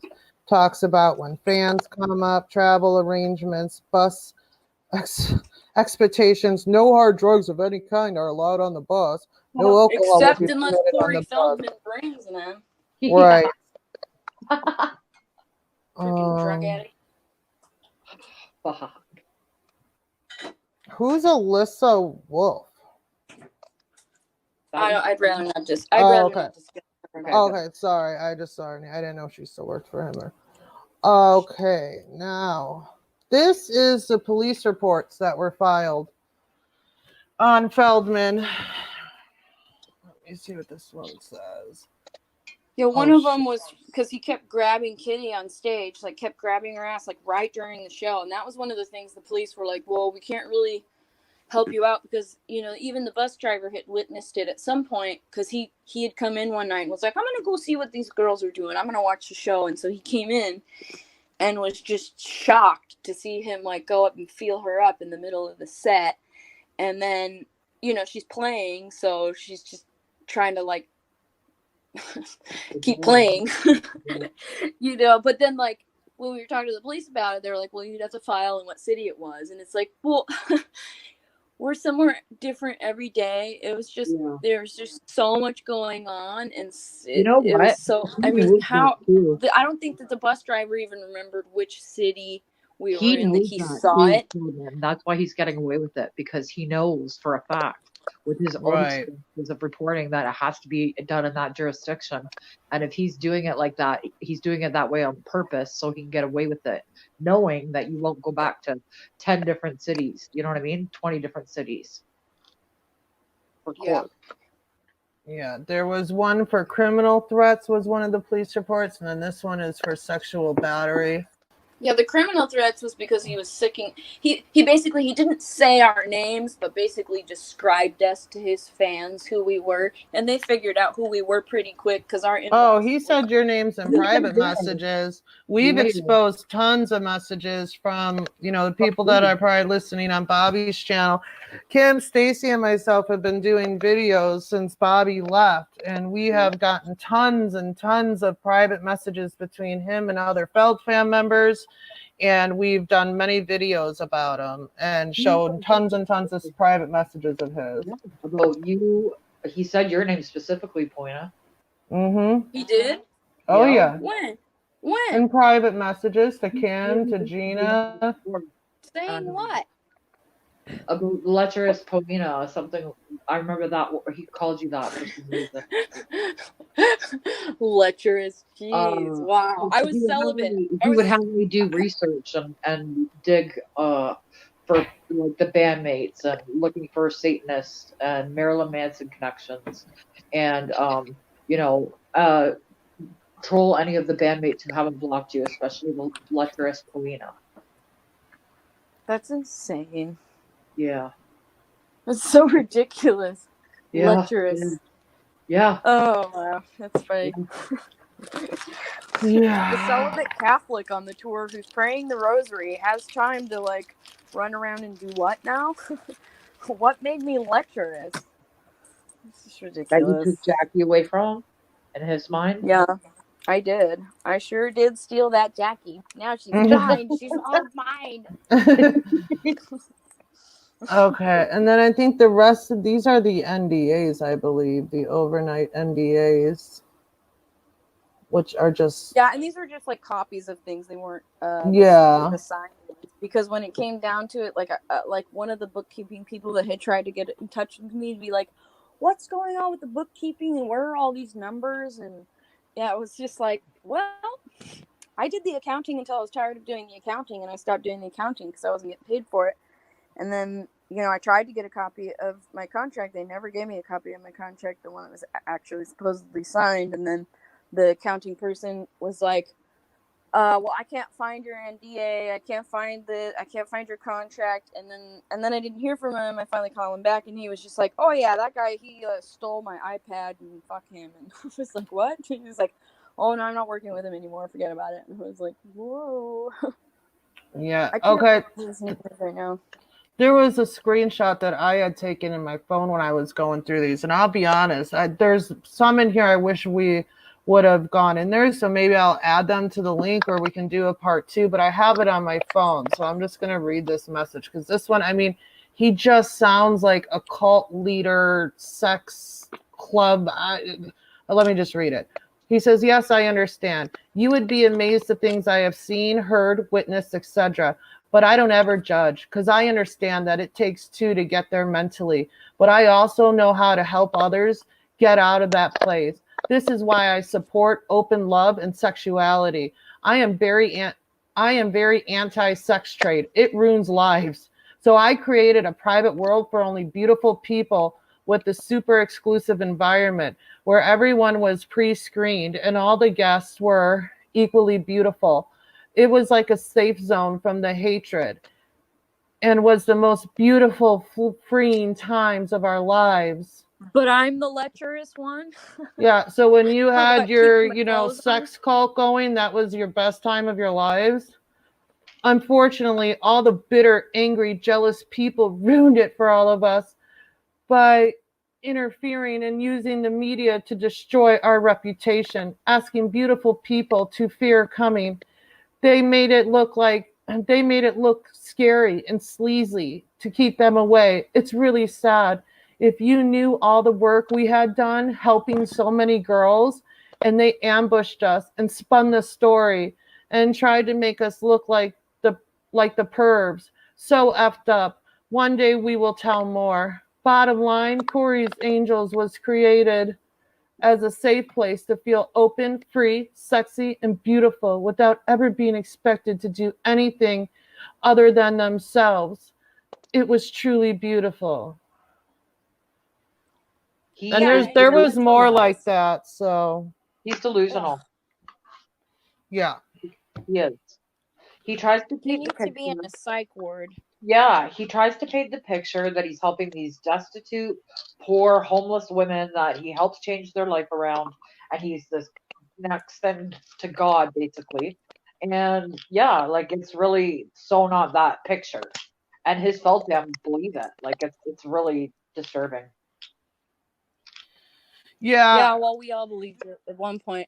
Yeah, and there was way more screenshots like that. So, I mean, if we need to do a part 2, we can do a part 2 and show those because they're really disturbing the way that he talks about these girls. And, I guess how he's Captain Save-A-Ho. And, I mean, he doesn't realize, like, you're not just taking these girls in off the street or off the pole into your home because you're a good guy.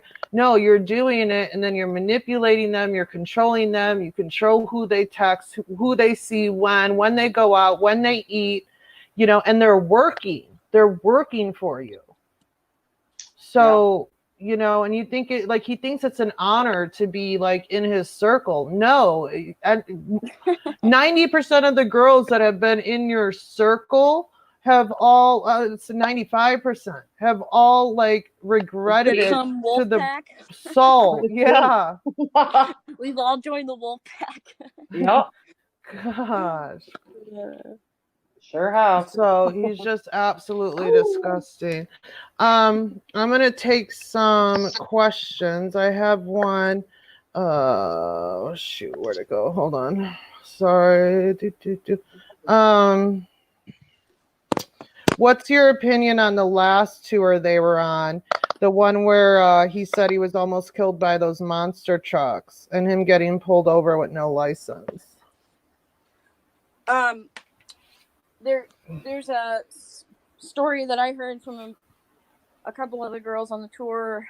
I won't mention any names for their own privacy.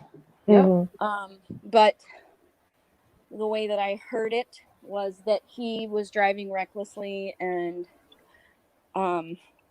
they were really scared for their lives, and he got pulled over, and everybody was arrested. And then the first, and I saw it come out at first, someone had sent it to me, and it had said that they had been charged with different drug crimes or whatever. But then all of a sudden, all this other media started burying that article, and it all was about him almost getting killed and how he's trying to fight the pedophiles. And so it's like the whole drug charge thing was completely washed over, and nobody saw it. And then it was just like, oh, there's no drug charges. Actually, we were trying to be murdered. Yeah. In order to, try to save Hollywood from the pedophiles.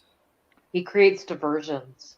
So it was a diversion. Yeah, the whole entire pedophile story was a diversion from his drug charge arrest, and the Weinstein thing happened right at the same time. So he just used that and jumped on the bandwagon and created a whole diversion truth campaign to like hide the fact that he'd been caught in his lie that he's not sober and hasn't been sober. No. Actually, we were contacted a couple weekends ago. People saw him doing drugs in Vegas just a couple weeks ago. I saw him. I physically saw him do drugs 3 different times in front of me back in 2000. And like I said, an article had just come out in People magazine that after the was it the first time or the second time I met him? It was the second time. No, you didn't. He's been sober since he was 19. Yeah. And I have 2 kids and I'm a virgin. I mean, exactly. 2 biological kids. I believe you. I mean, it's just, he's absolutely insane. Dishwasher Blood, did you have any questions? I know you had, there's somebody in here that she used to work for him. She said, I saw him smoke pot. Is it true he tried to sue you? I may be getting people mixed up. Not yet. He hasn't tried. He tried to get he did get a temporary restraining order on myself, Bobby, and a few other people, but he didn't show up for court when I did, so it got dropped. And Bobby's got dropped and the rest of the people's. He kept getting continuance. How can you guys watch the documentary for free? I mean, I don't know. You guys, I'm sure people are going to screen record it and upload it to YouTube or BitChute or wherever else as soon as it's done. I mean, everybody screen records these days. Yeah. So, is Feldman's male employees and manager participating in the sex parties? I have no idea. I never went to anything like that, so I have no idea. I was strictly an employee. Yeah, but Bill was always like creepy. Maybe if Jackie's in the chat still, she can answer that. No, but he's definitely a creep. I don't like him. Me neither.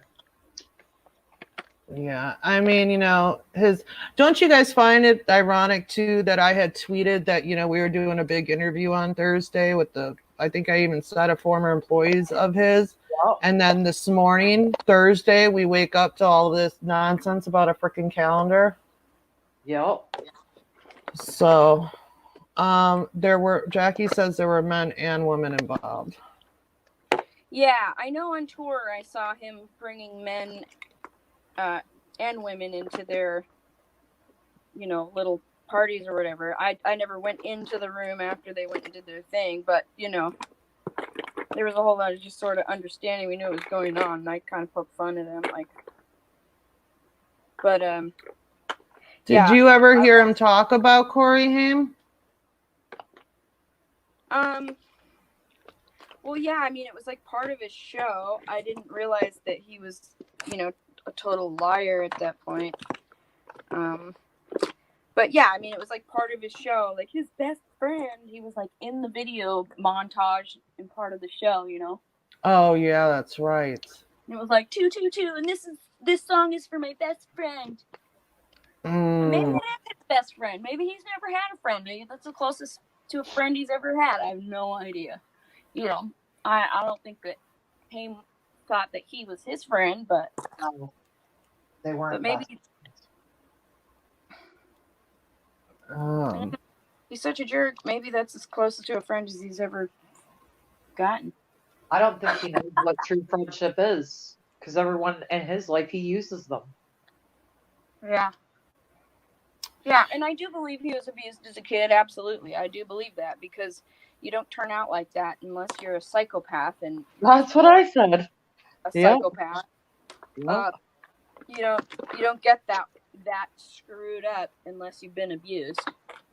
But I don't really believe that he's fighting against any type of pedophilia. I believe he's using it as a means to try and get his career back. Oh, absolutely. Yeah. He actually said that in one of the interviews he did. Yep, he did. Mm-hmm. He could have gotten his career back, I think, from that tour if he hadn't have been such a jerk to everyone, because, his music sucked, but, at least he was like, doing songs from his movies and stuff that was kind of appropriate for like, oh, let me have like a rehash tour of my career, and all of his fans could, they could get behind that. They thought it was kind of fun and watch girls jump around in tutus or whatever. But but no, I mean, if he would have been who he was pretending to be, he could have been fine. I think people would have loved and supported him, just because they, enjoyed him in their childhoods or whatever. But unfortunately, he turned out to be a lying scumbag, and so, that's why he can't get his career on track. All right. Somebody in Bobby's chat said, how many of his girls and employees have come out against him? Are they taking legal action against him? We kind of already touched that based on that. I mean, there's been a lot. A lot. Yeah. Yeah, there's been a lot. I mean, even the security guard, the bus driver, it hasn't even just been the girls. Yeah, he's taking advantage of men for sure. And some have, gone that were like under 10,000, went to the labor board, and they won. So I don't know all the details, the in and outs of it. I just know that they won. And so as far as legal action, she said that they tried. They went everywhere. Actually, one of the evidence stuff that I was sent last week, it was everything that they had together, those police reports and everything. They were trying to get legal help, but they would go to lawyers, and the lawyers would look at it and they'd be like, oh, well, he doesn't have any money anyways, so we're not going to help you. Because, they didn't have the money to pay a lawyer, so they were looking for pro bono help, and nobody wanted to help them. Well, that's what all the lawyers seem to say, is that, nobody even asked us if we were asking them for pro bono help. That was never even a conversation. No one ever said, okay, we'll take the case. This is how much it costs. Well, nobody said anything to us. They were just like, we can't help you. You got someone now. Well, great. Let's do this. Okay. And you know what? Like, if I win a case against him, I'll pay back all these people who've been ripped off. They can have all the money. I don't care about any of that. I just don't. I'm disgusted that he's taking advantage of working class Americans. For me, it's not even about money. I don't think I'll ever see 1 cent. It's just to get him to stop. Well, yeah. And here's the other thing. Here's the other issue, right? This documentary, we're 99.9% sure he's gonna name Sheen. We've showed the restraining order, what he emailed the detective. We showed the private screenshots of people that are in the documentary. We spoke to the people that are in the documentary. We did interviews with them, and it's 99.9% Sheen. So, I mean, I don't think Sheen's just going to sit back and let that slide. Like, I think he's going to freaking put a lawsuit on him so fast, Feldman's head is going to spin. Well, that's why he said, oh, it's a movie. It's not slander because it's just a movie. And so he wants to allude that it's true, but then he can say, oh, I made it up. But well, he's going to put it on Judy Haim is what he's going to do. Well, that's how he's going to sell it. Mm-hmm. Yeah, because that's ridiculous. the email exchange that we talked about in the interview that Bobby and myself did with Judy, and we talked about it. We covered that subject about how it come out, and she did name Charlie, but it wasn't. She didn't mean to. He put pressure on her, and she later regretted it. And she's been in touch with all of the appropriate people, as in police, as in legal teams, as in publicists, as in managers. So I can't imagine what she's had to go through from all this. It's just so sad. Yeah, it's been tough on her, and that's it's why like one thing to grieve and then have to grieve with all this weird drama. It's just, and then the fact that he even is going to play this 911 call, like Right. that makes me sick. Okay, like it shouldn't even be on YouTube anyways. And then what's the significance of it being in the documentary other than to hurt Judy? Like I swear he's trying to kill her, like emotionally kill her. He's got, this is all about revenge for the Haims for him. And it's from that diner scene, and it's funny. We blasted that video, right? Then all of a sudden, on one of his interviews, he's talking about the diner scene, and he's like, "Oh, well, as soon as that, they said cut, roll, stop tape. We went outside and we smoked a cigarette, and he gave me a hug and said he loved me like a brother." Blah blah blah blah. I mean, he just keeps adding so much nonsense. That Trisha Paytas podcast was the most disgusting thing I have listened to in this whole 2.5 years of this shit show. He's just adding more and more onto these lies and making them more outrageous. I mean, he actually burned his own house down. He actually said in this interview that Corey Haim could not get into the States because he was high driving a car and hit a busload of children. I'm sorry, that would be all over the internet. There would be police reports. That would have been huge. I encourage everybody to try to find evidence of that. If you find it, send it to us because it doesn't exist. I mean, Corey Haim murdering children? That's ridiculous. Yeah. A busload. Well, then he took it a step further and said he was an advocate, wrote to the U.S. Customs and Homeland Security to try and get him back in the country because he wasn't allowed back in the U.S. And it's like all of these lies, like it's just unbelievable. And he continues to slander Corey Haim, and he's not here to defend himself.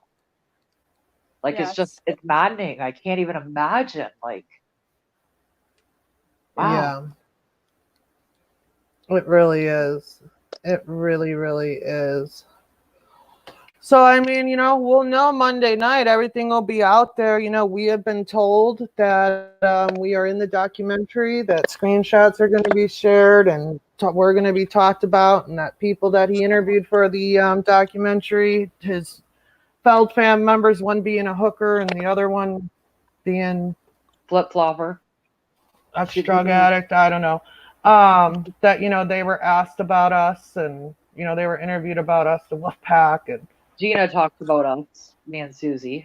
So I have no idea if I'm going to be in it or not. I know I was shot a lot during that whole process because there was always cameras everywhere. Every time I was fitting someone or making something or doing something, But I kind of hoped he was going to be so mad at me that he didn't put me in this stupid movie. But yeah, I was actually in a live stream. He did a podcast with somebody a couple weeks ago, and they were like premiering it on their YouTube channel.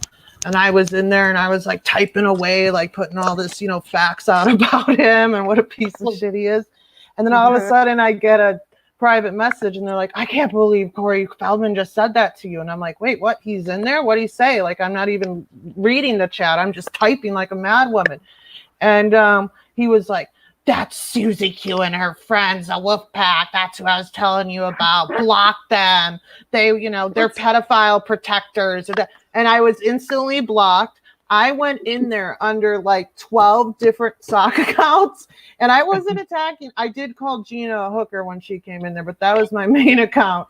That's what got me blocked. But That's yeah, that's a fact. Like, we're not just saying she's a hooker. Like, she's a legit hooker online and go out and meet Johns and stuff. It's a fact.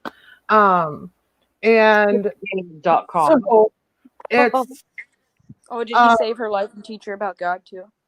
Oh yeah, I got her on the Courtney Barstool diet. So I mean, so yeah, and he called me a pedophile protector in the thing too, in the message. And I went in there under 12 accounts, and I was just putting facts out by him. They blocked every single account, and my friends too. Yeah. What about the creepy dude who works for the LA Dodgers? Well, we'll see. That was, something he said, but he has so many inconsistencies. Yeah. Somebody said wasn't that Wolfie Hoffman though, because it wasn't he linked to the LA Dodgers. Yeah, hold on, I'm gonna try to mute her again to see if that helps for a second. I'll mute myself too. See, it still goes on even when I'm muted. Did you guys see Corey on the Wendy Williams the other? Yes, we did. Yeah, I shared it on my channel. For those of you who aren't following us, like I'm Kim Rocks, and that's Susie Q7979. And Poeina, do you have a YouTube channel? Yeah, it's just Poeina, but it's just music and stuff. Okay, well, hey, I mean, well, they can follow your music there. Absolutely. What's your Twitter? Poeina, Poeina. I'm the only Poeina in the world, so just look up my name and there I am. Yeah, and you guys can follow like Kim's channel. Stacy has a channel. She has another one called Corey Feldman Facts. Yep. We've been uploading a lot of videos onto that channel. So please look up that channel and subscribe. There's also a website that we have called CoreyFeldmanFacts.com, right? That's what it is. No, it's being changed to, I believe it's myrealtruth.com. Okay. I think. I have to double check because it hasn't actually gone live yet. It was going live this weekend. So there will be a website. We did have CoreyFeldmanFacts.com before. We let it go because, there was nothing going on at the time. But I think it's a good source of information, and we're bringing it back. So once we have that, we'll do another live and let you guys know all about it. Cool.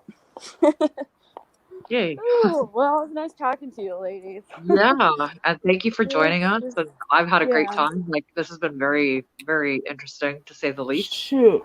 Yeah, well, hopefully, people stop giving him money. Yeah, and attention. I agree. Amen. He needs to go get a job or go to jail or something. Yes. Yes. Is Dre here? I'm getting messages that he was in the chat. I didn't see him. Sorry, I've been trying to keep an eye on Bobby's chat and this chat and Kim's chat. So I've been kind of jumping all around here trying to keep an eye on everything and, listen to the show. If you are here, we want to talk to you. If Dre is here, we want to talk to him. He subs my channel, actually. So we would like to speak with you, actually. So if you are here, holla at your girls. There's a L'Oreal Manju. I don't know how to say her last name, but she wants you to send her a private message. I don't know if you know who that is or not. She's met Feldman. No. She's someone that's been commenting in the chat. She wants who to send her a private message, Poeina? You. Yes. Oh. There's Dre. She wants me to send her a message? No, she wants Kim too. Okay. Oh, okay. I guess. Okay. Hey, Dre, thank you for being here. I'm sorry I didn't see your comments earlier. I didn't either. I wasn't even looking at the chat. I'm trying to scroll up to see. Oh, I can't go up that far. Well, they're in there. So, I was probably I need to still give him a call. So, yeah, we can do that. Yeah, we'd like to talk to you. talk to you about. All right. Well, thank you for doing this. And I'm going to go back and look through those screenshots again, and maybe we'll do a part 2. Okay. All right. Let me just make sure there's no more questions in Bobby's chat. Someone says Haim did everything better than Feldman, even sleeping. Feldman Ooh, wait a couldn't minute. handle it.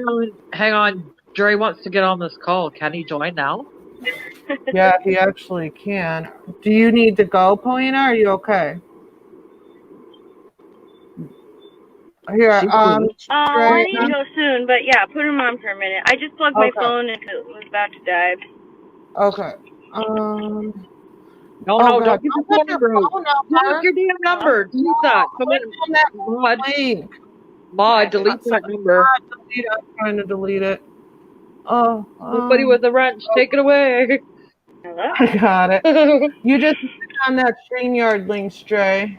Calgon, take me away. Is it working? I can't believe he just posted this one over. Yeah, it's I don't know what working. happened. We hear I can't hear you. anything anymore. You can't? Can you hear us? Is she backstage? Yeah, she's backstage. Did you accept her? Yeah, no, she's still there. She said her phone was about to die.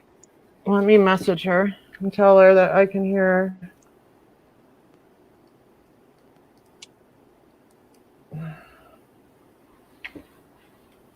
Who's supporting You can hear her? me? Oh, I got Yeah. your message. You can hear Yeah. me.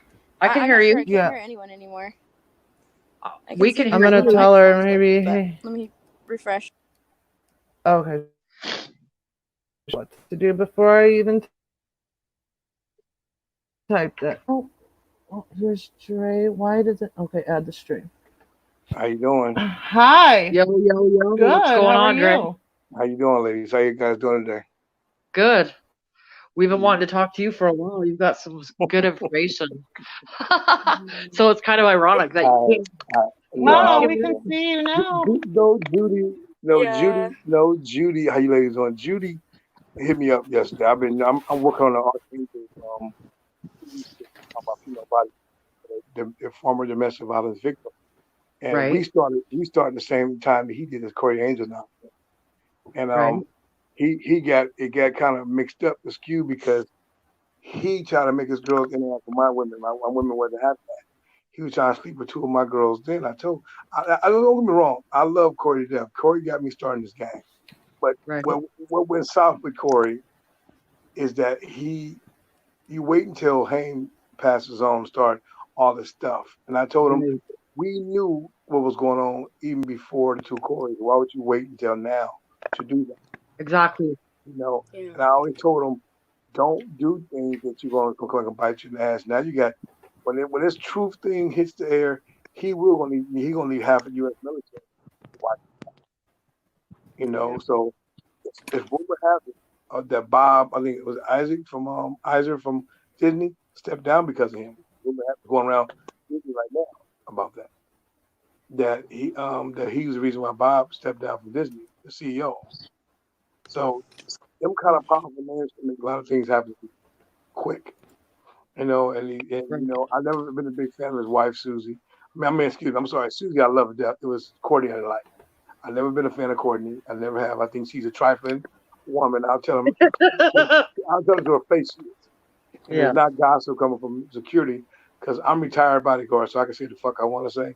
So I don't care what people think about me. I love his brothers to death. I love his family. But even his family, it's like he's Corey's Corey. He can always be Corey no matter what. One thing I really need to ask you, Judy will kill me if I don't ask you. Mm-hmm. The night that you guys wrapped up for the 2 Corys and you had the dinner party, did Haim and Feldman have the conversation that if I die, you need to tell my story? I've never heard that. And me and Haim talk. I never heard Haim say any of that. Me and him talk. We did, and we supposed to have dinner that Thursday. A couple of days before he died, we had a dinner class to go eat dinner at my boy's spot, Aromas, in off of next to the Viper Room. My buddy owned this place called Aromas right over off Sunset. We supposed to have dinner that on Thursday. That I found out when I was with my boss, James Tony, training for a fight that he had passed. So me and my girlfriend go over there, and he was being such an ass that day. He was like, first thing he had in his mouth when he went to see Julie, that Julie had lost her son literally 30 minutes ago, and my ex-girlfriend Kimberly Archie can vouch for this. She says, "Oh God, that's Corey." Yeah, and Corey comes in. He's like, "What would you take it?" The first thing came out of my mouth was, "What would you take it?" And my girl looked at me and she says, "What the hell that supposed to mean? What would you take it?" I said, "I don't know what the hell Corey talking about." I said, "Corey, you talking about? What would you take it?" I said, "Cause he figured he was some kind of drug." And Freddie got his mouth, and Judy came out the room and she said, "What?" I said, "He wasn't taking. He was sick, Corey, and he just thought that he was doing something he wasn't supposed to be doing." So from that day, I knew there was something wrong with this whole situation. Well, and I didn't. The one thing I noticed on the Wendy Williams show, he did say, "Oh no, Haim didn't die of drug overdose. He died of pneumonia and an enlarged heart." But when last year he's in front of the New York Senate, he says that Haim killed himself because he was, for years of abuse and on drugs. Exactly. I mean, That's unreal. There's one other thing that I know Judy wanted me to bring up is, remember the day that Feldman, and I believe you were there, and Judy went to the cemetery after Haim died, and the pictures were taken? I was there in Cali, yeah. Can you tell the story of how that happened? Because I was told that, like, Feldman insisted that those pictures get taken. They weren't going to be posted anywhere. Yeah, And then he did say that. I don't know why we ended up they ended up getting posted. And I don't know why he ended everything. He ended the same thing with me. Our friendship ended like this. He accused me of stealing some checks from him and forged them. Everybody knows Dre worked for Corey for almost over 20 years back and forth. Only made close to $35,000. All I made in 20 years with him. Wow. Every penny of what I made with him, I made them up with Madonna the first week I was with Madonna. Week and a half with Madonna. And it was like, how can you tell me that you paying me so well? Now, we traveled the world. We did some things together. I'm going to always be indebted to him to that. He got my name out there in the game. He really did. But the things we did, a lot of things I swore to see stuff I would never tell. But it had nothing to do with Corey. It was just the things he did as an individual that made no sense at all. And yes, that day that we went to the cemetery was no different. I said, "Corey, be a man of your word. The man only can live by his rep. Right. And your reputation means don't do it, but do it and you do it." It made no sense to me. Right. She said, "Don't do it, you do it anyway." So it made me wonder. That hurt her so bad. It still continues to hurt her. It was bad. And all Julie's been doing is been patient. And I guarantee she won't see one dime of this money. No. I know she's not. You know what? She doesn't even want money. She just wants him to stop it. Yeah. Stop slandering her son. But I'm telling you now, you smell my son. I mean, for set the record straight. I have 4 sons, monster men, bigger than me. My middle son right now has been missing for 4 months now. And I've been going to I'm sorry to hear that. And I'm thanking you. I've been going to help police involved. I've seen 3 bodies in the morgue that kind of look like my son. Wasn't him. Oh my God. Weird stuff. So I can imagine what Julie went through losing Corey. And I can imagine if any woman or man have a son that's missing, daughter, and I have grandbabies now. And my grandbabies, they look at them and ask for their uncle's dad. It's so hard to tell my grandsons, I don't know. And I got some of the biggest people in the industry looking for my son, investigator team. And I'm seeing stuff going at home with Corey on TV, Wendy Williams. And Wendy Williams, I love her. She tell it like it is. But yeah, she does. Dr. Oz the same way. Dr. Oz too. But ladies, I'm going to tell you something. As a man, when you solidify who you are as an actor, men and women, these actors and these actresses know what they're getting themselves into before they even become famous. Right. It's that. And Corey Feldman took those women and turned the women into that, no household band. He used them girls for all kind of sorts of bullshit. I don't know why he tell everybody they was here spreading love. No, it wasn't. Them girls was doing tricks, all that stuff. I told Corey, come on, man. And stop telling the word you're drug free. And I tell that to his face. Stop saying drug free. Don't do that. Yeah. What would he say? Like, what was his reason to keep that thing going? If you smoke a joint, you smoke a joint. But don't lie to us you ain't doing nothing. Because, see, people around you are going to tell. Them girls might told on you. What you hear from me is people already saying, yeah, right. Okay. And people already saying that already. They already said he was doing that. So why would you tell the world you're not doing it? Who cares? If you're smoking a fat one, you're smoking a fat one. If you're doing a Molly here and there, you're doing a Molly. So what you gonna do? California, I feel like everybody, it's everywhere. I mean, you really Yeah, gotta give it at least. we can buy it, we can sell it. Yeah, It's you legal. sell it. Yeah, so it's like every actor you think would never have done it, have killed himself. What's the black guy there for Jet Jackson? You never saw that coming. He shot and killed himself in the head in the Hollywood apartment, just out of nowhere. The actor. So it happens every day. Philip Hoffman, you cry for help. I mean, Yep. Robin Harris. Robin Harris. I mean, Robin Williams. All these guys who see the stuff coming. And Sam Serpine, my good friend Sam, the Nigerian actor who jumped off the bridge in Pasadena, I worked for Sam for off and on, same long as I knew Corey. And same thing. Haim did not want to leave this earth. God, his time here was just up with God. That's all it was. God said, your time here on earth is gone. Come home and live in peace. Corey's in his own hell now. Corey Feldman got the short end in this dick. I'm telling you right now. He got the short end in the stick because Haim is home with his maker, living it up, and Corey is in his own hell right now. And believe me, it's not over yet. Trust me on that. Oh, it's about to get a whole lot worse. A whole lot worse before it get any time better. Soon as that movie drops, that whatever you want to call this damn thing, it took $8 million to make. Somebody's money, but I didn't get no money to him. These unknown people. How did he get $8 million when he's not paying anybody anything? I mean, I think that insurance was $1.3 million. You can't even pay your employees. Yeah, some unknown person paid it. So I'm like, dude, come on, man. So stop saying some unknown person paid it. You know you have some stats somewhere. You've been lying to the public. They GoFundMe nonsense. You got it, okay? You got it. Fine. Now, here's the best part. You're going to say you're going to try to keep it going. If it goes one time only shot deal, the money I'll make, I'll get all my money back. Yeah, how much money you get back off that live streaming? Because I have a live streaming deal with my Archangel show. And if I set the price at $7.99 in 250 countries, watch that. You guys know how much money that is? Yeah. Do the math at 250 countries around the world. Watch that show. Yeah. I mean, he wants to sell 100,000 tickets to break even.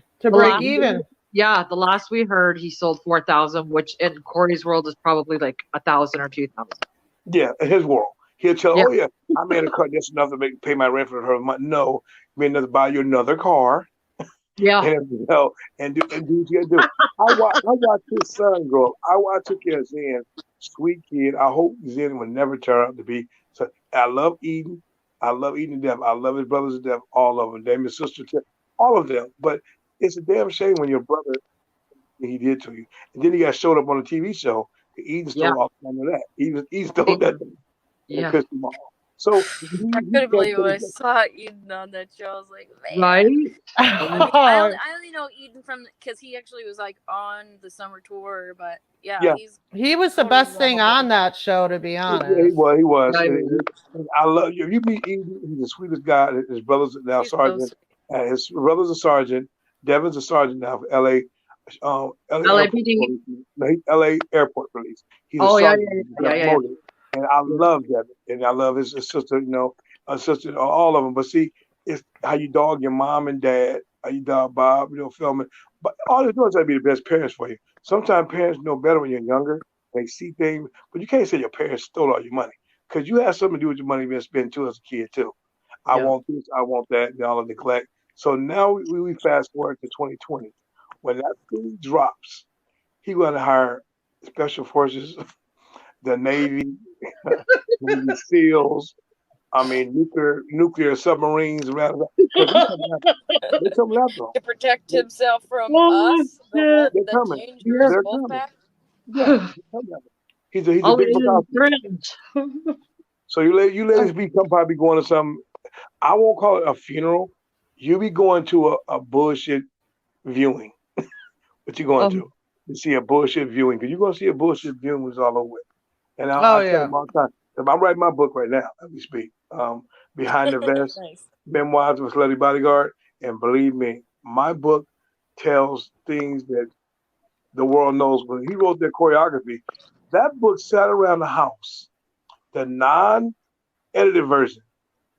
This means all the real names in that book. It just laid on the living room table, the kitchen table, on the floor. I mean, I would find a book outside on a porch. I said, you got all these real names in this book. You're gonna land out somewhere. So I'll get called from TMZ, Elijah Matson Dre. I'll give you 50 grand and tell me who names in there. I could have sold him out then, but I said, you know what? It's not worth it. I'm not gonna dog him like that. Bro, you're only making $35K. You should have sold them out. Exactly. I said, but you know something? But see, me, like I said, my reputation, and it wasn't about me not being able to work no more in this game. No, I hear you. I hear you. I could make one phone call right now. They're just bitches, you know? Yeah, and I'm 100% but he opened the door for pedophile to get their asses caught. We all know Harvey Weinstein was a fucking joke. Everybody knows that. He was a slut. And we all know the Bob, even the guy who just the Disney CEO, who Charlie Sheen's a freak. We all know that. But you saying, what about you? You keep forgetting about them. What about Corey Feldman? Yeah. Well, he always tries to point the finger around and get it off of him and twist it. You know? You okay, now you guys both worked for him. You guys were around him for a long time. Now, did he do these sex parties and the drugs and stuff while his son was there? He never really had a chance to do it because I was in charge of the little man. So when he had Susie had him, it was just Corey in his phone. One thing I say about that, he was a damn good father getting his kid. He was an incredible dad. So I couldn't knock him for that because when I was going through my darkest time, he was there for me. And I told him, I got your back, but you gotta understand, you're gonna live by the sword, you're gonna die by the sword. So you gotta be careful. You tell people what everybody else has done. Stick to Corey Feldman's wrongs. Don't go to Hames' wrong, Hames' mom's wrong. Stick to Corey Feldman's wrongs. Because you got a lot more wrongs than people think you got. And I got pterodactyl bones, I got Jurassic Park bones in my closet. So I can imagine what kind of fucking bones he got in his closet. Godzilla bones in his closet. So Rodan, you know, and giant robots. So I know what's in his closet. You can imagine what's in that damn closet. Marilyn Monroe bones and shit in his closet. So he can't say nothing about it. I'm about to say, stop telling the world that he told me to do the story. No, he didn't. He never said that. And I don't know. I want to go on Dr. Oz and tell him, man, come on, man. Corey, just tell the truth about what you and keep raggy ass Courtney in her cave, her vegan, disgusting vegan ass, and she gets my ratchet ass nerve. And I don't care who knows it. She's a fucking idiot. I mean, Corey was good, but she's an idiot, and she should be ashamed of herself, sucking Corey and marrying her like that. Yep. You know, the best thing ever happened to him was Susan.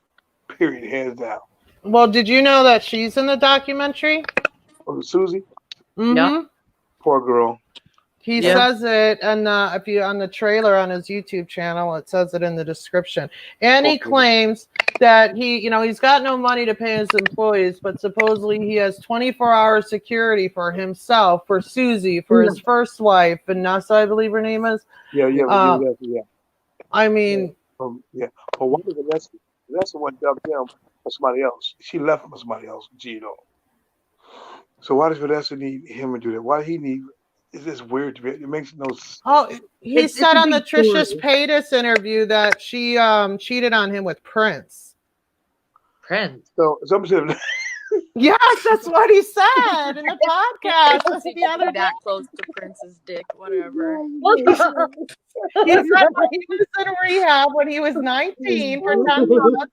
And she went and cheated on him with Prince. Now, I'm gonna tell y'all something fucking off, ladies. Y'all feel laugh to your Prince story about that. See, you understand, Prince was an interesting little guy. I love Prince. The first time I met Prince, I was at Roxbury, and my Clark Duncan, rest his soul, and it was a concert with Tevin Campbell, and Prince shows up. He had a little cute little jumpsuit on, then into the boot, and he walked up to it with his sucker in his mouth. He says, "How you doing?" I said, "I'm Prince." I said, "I know who you are, Mo." I'm like, he had the eyes, and you can't look at the eyes. You can't look at the eyes. You do that, you turn gay. You look at the eyes. So, oh my God. So I had to hide my eyes talking to him, and he looked at me like, "Oh, why you not talking to me?" He said, "Why you looking at me?" I said, "Because you're pretty motherfucker." I told him, pretty motherfucker. And Mickey Rourke walked by and started fucking laughing so hard. He says, Oh my fucking God. You know, it's so true. I said the same fucking thing. His fucking eyes. So I walk away and Corey shows up. So Michael Maris was a hot big time promoter back then in '93. So Michael Maris says, Corey, and Corey had the chicks with him. And back then, Haim showed up to a spot where Haim was doing things. They wasn't talking off and on, but Haim was in town and they got into a fight no one ever knew about. You know, in '93. Big old fight. Haim and Feldman got into a fight? Yeah, big old fight on the phone. So Corey had an after party at his house. And we had just went down to Bootsy Bellows, formerly Bootsy Bellows, was the bar one man, and Drew Barrymore was there drunk as hell at the bar. She was like 13 or 14, man, just fucked up. I said, oh my God. So I had this party at the house with the front door. Here comes all these celebrities going over. Judd Nelson broke his leg. He's on a cast with his knee up on his cast leg. So he was standing with me in the picture, and my other homeboy, Gene.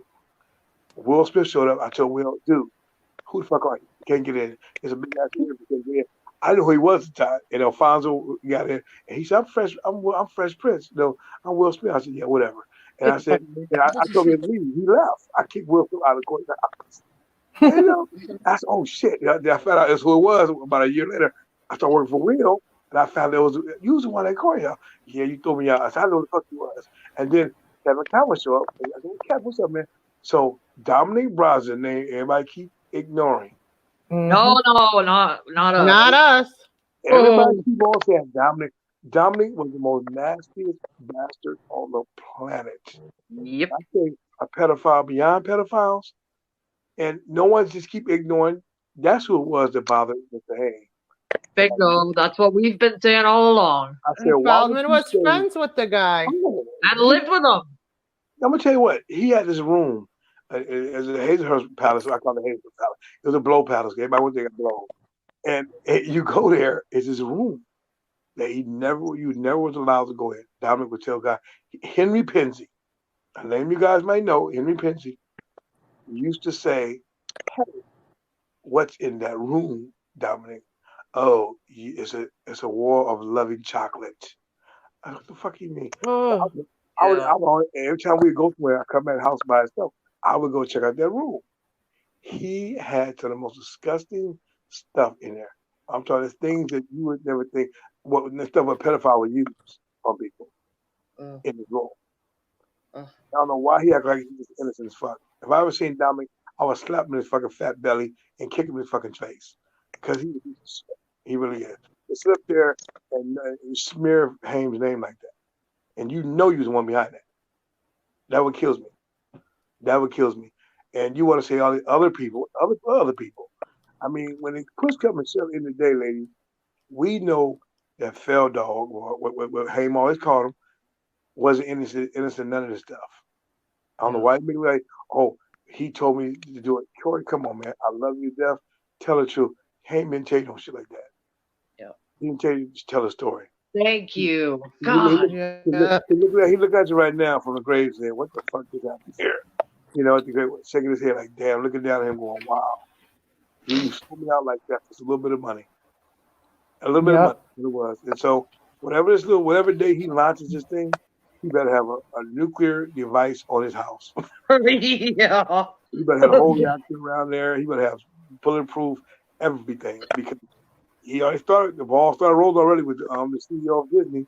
That's the rumor right now. They got fired because of, But I tell you what, in that book, it was some very powerful names in that book. The non-edited version was. Let's hear it.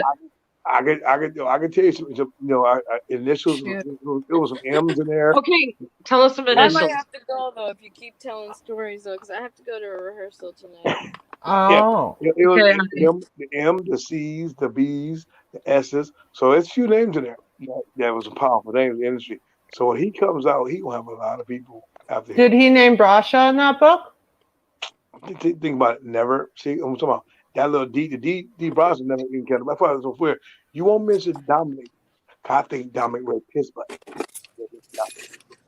I think Dominic raped his butt. That's why Corey Feldman. That's why you don't mention Dominic right. I think he won't mention Dominic because he lived with him, right? Like he doesn't want to incriminate himself. Yes, and I think they'll try to be slick about you because it makes no sense. Like he lived with him like after during like All not that too years. long after the emancipation. Matter of fact, what Friday? Which one was Dominic again? He got chopped up. Busted. Oh, I think he was in Friday the 13th also. Well, which one? Which one? One or two? He got I think it was. chopped up. I don't remember which one it was. I think it was 3. Yeah, So 3. I was gonna say I okay. thought Feldman was in 3. So that means in 3. That means, ladies, that means in 3. He been that no longer go that big. So that means he been knowing Dominic since the early part of the 90s. He first met me. I met Dominic in 1992. I met Corey at my nightclub in Montclair, California, at the Acapulco's. He came looking for a fix. I think I met him. He's looking for what would a white dude be in Montclair at a drug-infested club that I ran by the Mexican mafia with nothing but meth and everything else in there. Wow. Why would he do that? Because the Mexican mafia boss. My mind is blown. Like, wow. Why would he be there tonight? Even my friends like, ain't that Corey Feldman from the Goonies? And that's how we met him. That's how he actually come to Hollywood and do his body. So why would he even be? He don't even tell that story. Why would he even be in Montclair? Right. Way the fuck out of his element in Hollywood. So he got busted with those 19 balls of bags, balloons, whatever they're called, of heroin. So he sweat out a lot of stuff that happened. Dude, who cares? You had a bad life. You fixed your life. So stop lying about things you fixed. That would kill me about him. And he don't get that. So I wish him all luck. I wish everybody luck with things you've done with him, and that's what Dominic gets for thinking that. Thank you, sister. And Corey, whatever Corey's doing on this show is gonna be crazy. Now, did you ever hear Feldman talk about Sheen? Oh, he can't stand Charlie Sheen. He hates Charlie Sheen fashion. They always fall. And I mean, Charlie Sheen became a good friend of mine through a guy by the name of Darius McGregor. Darius worked on music with Charlie in the studio, and my boy M was a fashion designer from Malaysia, good friend of Charlie. He was always in the studio, so doing some of his stuff. So everybody knew what the real deal was. That's why I understand why would anybody think that he was such a special kind of guy. Corey, like any person in America, rude stuff. Everybody. He's a nice guy. He helps out a lot of people, but he did rude things. And if you're gonna stick to a routine, stick to the routine every day of your life. Stop always just dogging people. One minute you're a friend, and you dog them out. It's not. It's not cool. It's not cool at all.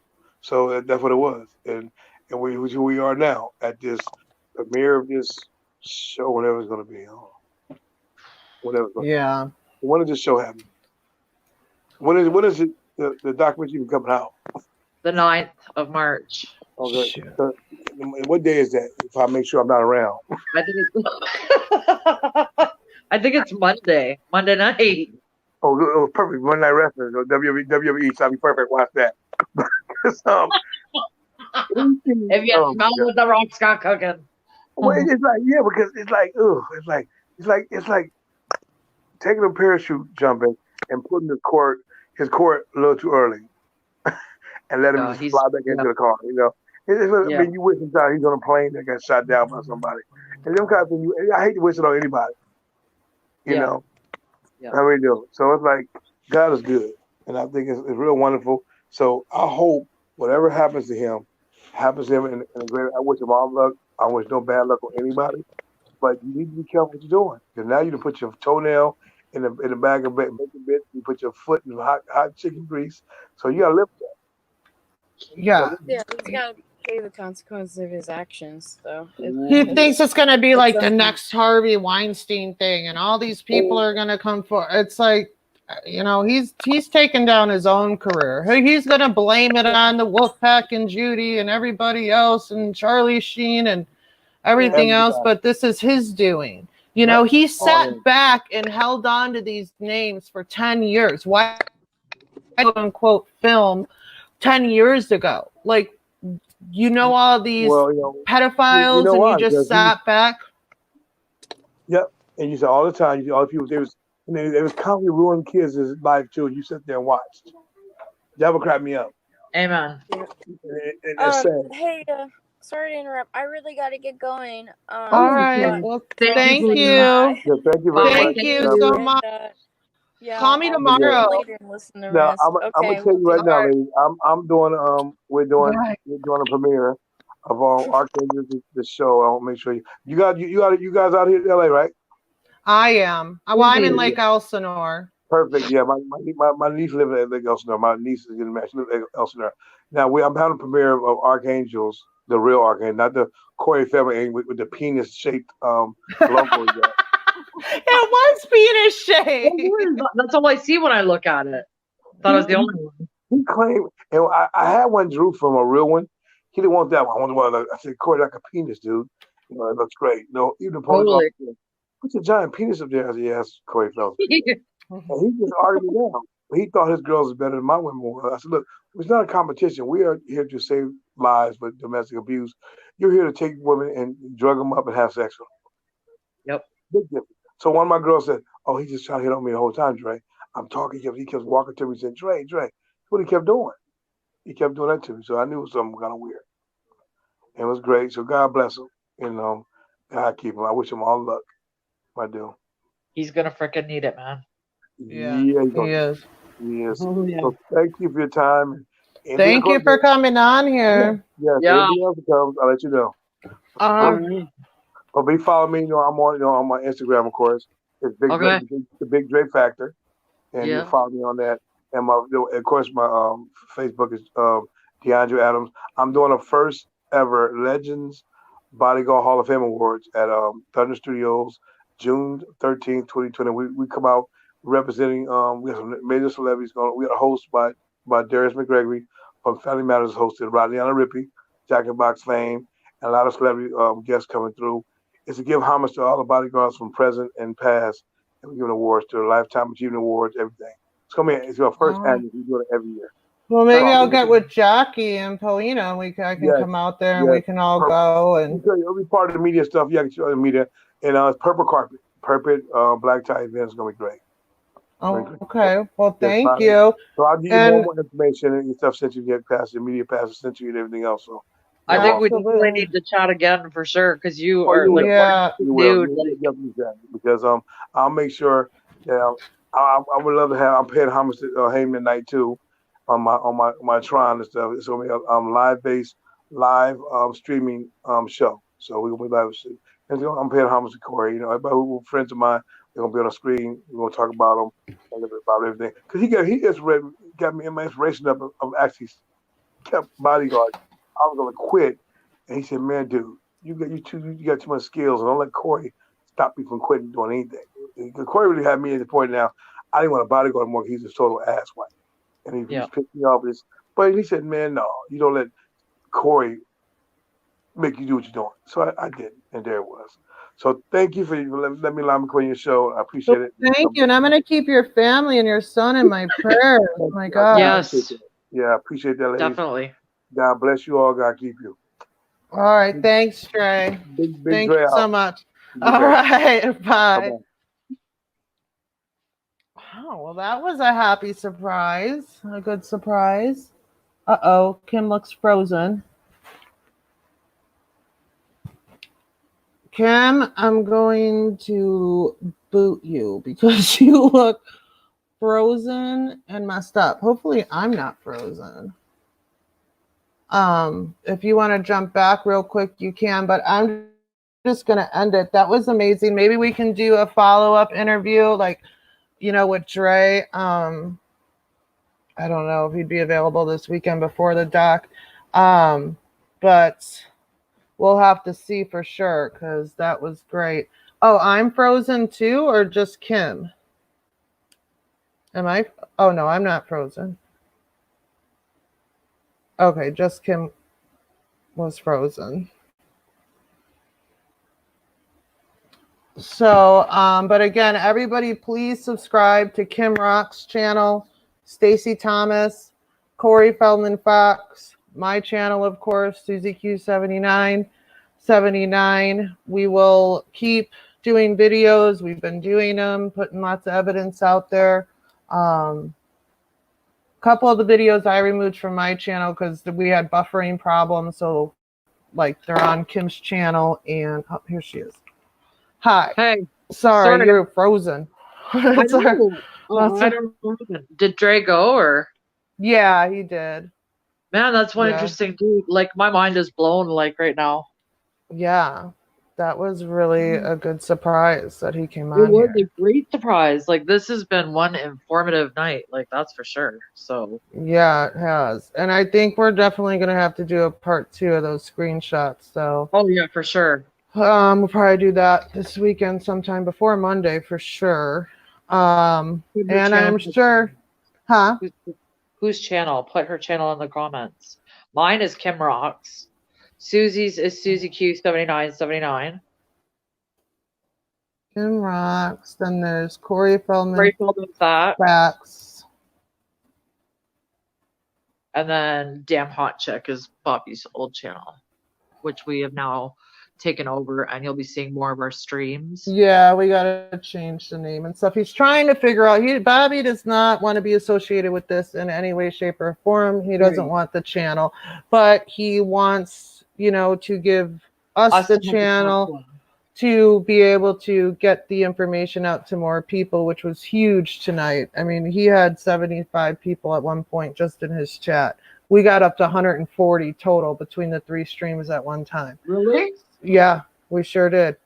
Holy So this was huge. Bobby's trying to figure out a way to disconnect his Gmail account to that YouTube channel, and we just ran out of time to do that, so we just did the way we did it real quick because he's busy living his best life.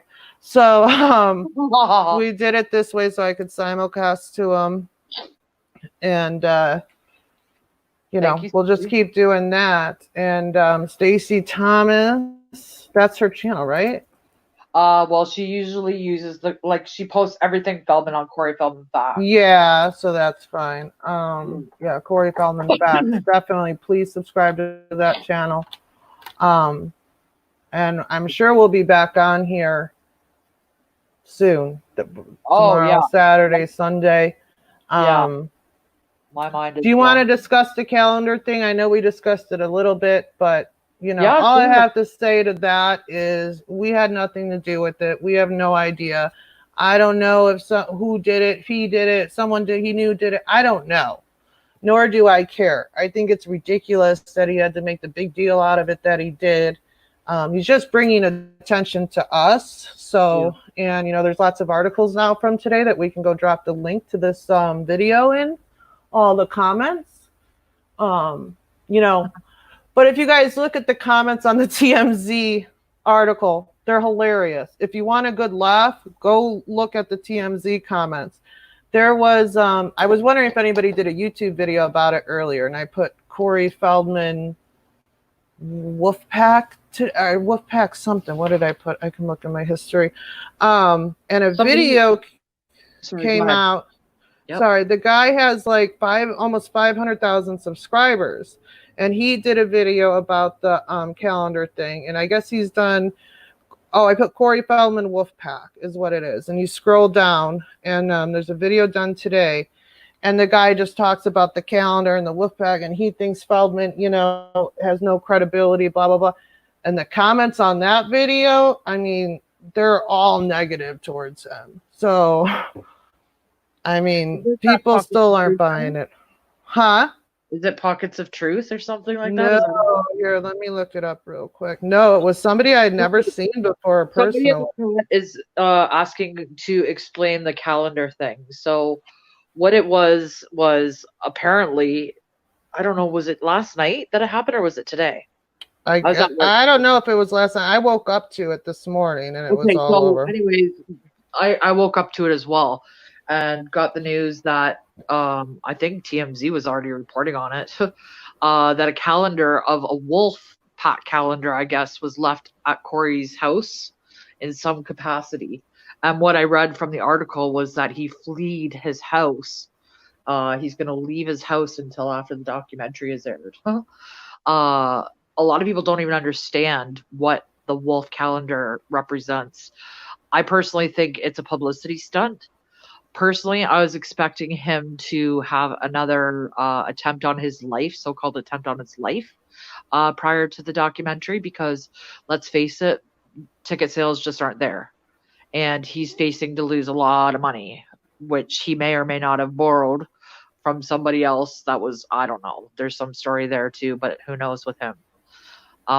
So I don't know. I personally think it's a publicity stunt. I don't believe it even happened. But he's trying to say that there's this wolf pack, that Judy Haim is, at the head of this wolf pack. There's like 30 or 40 people that have all teamed up together and are going after him. It's this big narrative that he's going to tell in the documentary. I believe that it's going to be like kind of in two parts. So he's going to have some guests on there that talk about their own experiences with abuse. And then he's going to talk about the wolf pack. That's what I think it's going to go. So. Yeah. So, yeah, I mean, I don't know. He just makes himself look crazy and crazy every day. I mean, like, you didn't learn with the monster trucks. Never mind the syringing. Like, he lost a lot of support with that whole syringing BS. And, now he's doing the calendar thing about us. I mean, it's all over the news. The Wolfpack, it's article after article kept popping up today all day. And I'm like, oh my God, you gotta be fucking kidding me. And then it was a bad time to be in Twitter jail when all this was going on. I couldn't retweet or tweet. And then it's like, it's gonna be what? It's documentary, like they're always exposing the Hollywood Wolfpack, and it's gonna be like Judy Haim and this guy that does YouTube videos, Bobby Wolf and Susie Q79 and Kim Rocks, and it's like, really? That's like, he's going to make himself look more crazy than he already does. Yeah, if that's even possible at this point. So yeah, we'll see what happens. I can't wait until Monday night. We're going to be slandered in it, Susie and I, by a hooker. We can't forget that fun fact. So, yeah, she's actually legitimately going to be in the documentary, and she's going to talk about us. Mm-hmm. Interesting to see what happens after. Oh, and I'm sure just to be a-holes, they're going to put Bobby in there, too, even though he's been out of the game for a year, Yeah. Yep. Definitely he'll be in there, for sure. And I would just like to remind everybody, just remember that, this whole documentary is about revenge for him on Haim, Corey Haim, Judy Haim, and on Charlie Sheen also. So, I mean, if he does not name Dominic, I hope everybody walks away from that documentary screaming it from the rooftops, why didn't he name Dominic? So I'm just still processing what Dre had to say, and I definitely want to give him a call. And, we need to do another stream with him again. If I noticed a couple people just came in here, I encourage everybody to go back and listen to this. We had a former employee who worked for Poeina, who worked for Feldman, and then we had a surprise guest that came on, Big Dre, and he worked for Corey Feldman for over 20 years and was a security guard. Yeah. This is the longest stream I've ever done in my entire life. Hold on. Uh-oh. Put your hands up in the air. Put your hands up. Sorry, I took a drink and it went down the wrong way. It's dying. Yeah, this is the longest stream I've ever done in my entire life, but it's also been the most interesting stream. I wasn't expecting Dre, and I wasn't expecting him to confirm Rasha, which is what we've been saying all along. And it's funny because, he confirmed a lot of the things we've been saying and didn't even know it. Do you know what I mean? He was just talking, and it was like, yep, thank you. Yep, thank you. Yeah. And Poeina, shared her story, and it's really important for her story to go out. I know she kind of didn't get to say everything, but I've had, private conversations with her, this week, and she really wanted to share her story to help other girls. And, when they started working for Feldman, there wasn't, former employees who had spoken out against Feldman, where they found it in a Google search or whatever. So, that's why all those girls came forward, and Poeina wanted to come forward again, because if she can help one person, then it's all worth it for her, and she just can't believe that, he was, she what she actually said? She told me that actually made her get really upset. She hadn't heard Linza's video that when we interviewed Lynn's Oh, months ago. I heard that. She just heard it like last week when we replayed it on a stream. Yep. And she goes, oh my God, he sat there and talked to Lynn's about that, rape, and said it was Courtney. And she's like, that just infuriated me. Like, he's taking Darcy out of the whole equation. And, and so that, that upset her a lot. And so, I'm glad Poeina finally decided to come forward and share her story. And again, it just confirms things that Jackie said, that Margot has said, that Dre has said, that Wade has said. Like, everybody that comes forward, they're all consistent. Their story never changes, no matter how much time has passed. With Feldman, we've proven time and time again, every interview he does, the story frickin' changes. Yep. So. Constantly. Yeah. So sorry. Feldman tweeted, apparently. The media now reporting on this. Honestly, there isn't much just getting attention for themselves, so they can try to scare me and discredit me or going nowhere. I'm fine. So weren't you just saying? Didn't he tweet? Dude, he heard about our stream. That's what it is. That's what that is. Oh. They're trying to discredit me? Who, you know what I'm saying? Right. I was leaving a calendar trying to discredit you. Did you do this to try to take attention away from our stream? Yeah. Over a calendar? And weren't you saying just this morning that you had to leave your house with your family until the premiere came out? I mean, come on. That just made my night. That means he's probably damn well watching. Oh, I'm sure. Oh my God. We know the Feld fam are, so. Oh yeah. Yeah. Oh yeah, of course they are. They stalk our lives. Yeah. And then they claim that they're the ones stalked. I couldn't tell you the last time I looked on one of their Twitters, to be honest. Actually, I'm lying, because today I did look at Heather's when I was looking at Feldman's, because like she was tweeting on his thread like crazy. And so she was like, they use Wolfpack. That's trademarked. There's a college in whatever state, and Wolfpack is trademarked. People are going to get sued for using Wolfpack. And I'm like, dude, I'm not even American. So good luck with it. Do we have any, like, what? Do we have anything trademarked Wolfpack? Like, I'm not allowed to say the word Wolfpack? Like, that's not how that works. Oh, these people have a skewed opinion of the law. They don't know. God, I was her telling me she was going to call the cops on me because I was harassing her because I made a video about it. And it's like, bitch, your face is on a website selling your body and you're going to call the cops? I don't think you are. Like, oh my God. So. Yeah. So. But, all right. I'm so sad. Stacy fell asleep. She's going to be so mad. I tried waking her up. I called her. I kept messaging her and. Yeah. It's late her time, though. It's like... I know. God, I don't even know. 10, 11, 12, 1. It's like 3 in the morning for her right now. So... Yeah. All right. Well, thank you, everybody, for being here. Thank you so much, Poeina. Thank you, Big Dre. And we'll be back, guys. So make sure you're subbed to our channel. We will definitely be back this weekend, I'm sure, at some point. Yeah. This has been great. Thank you, everyone, for joining us. I hope that you guys learned as much as we did tonight, had a good time, getting to know some people. And yeah, we'll talk to you guys soon. Peace out. All right. Thank you.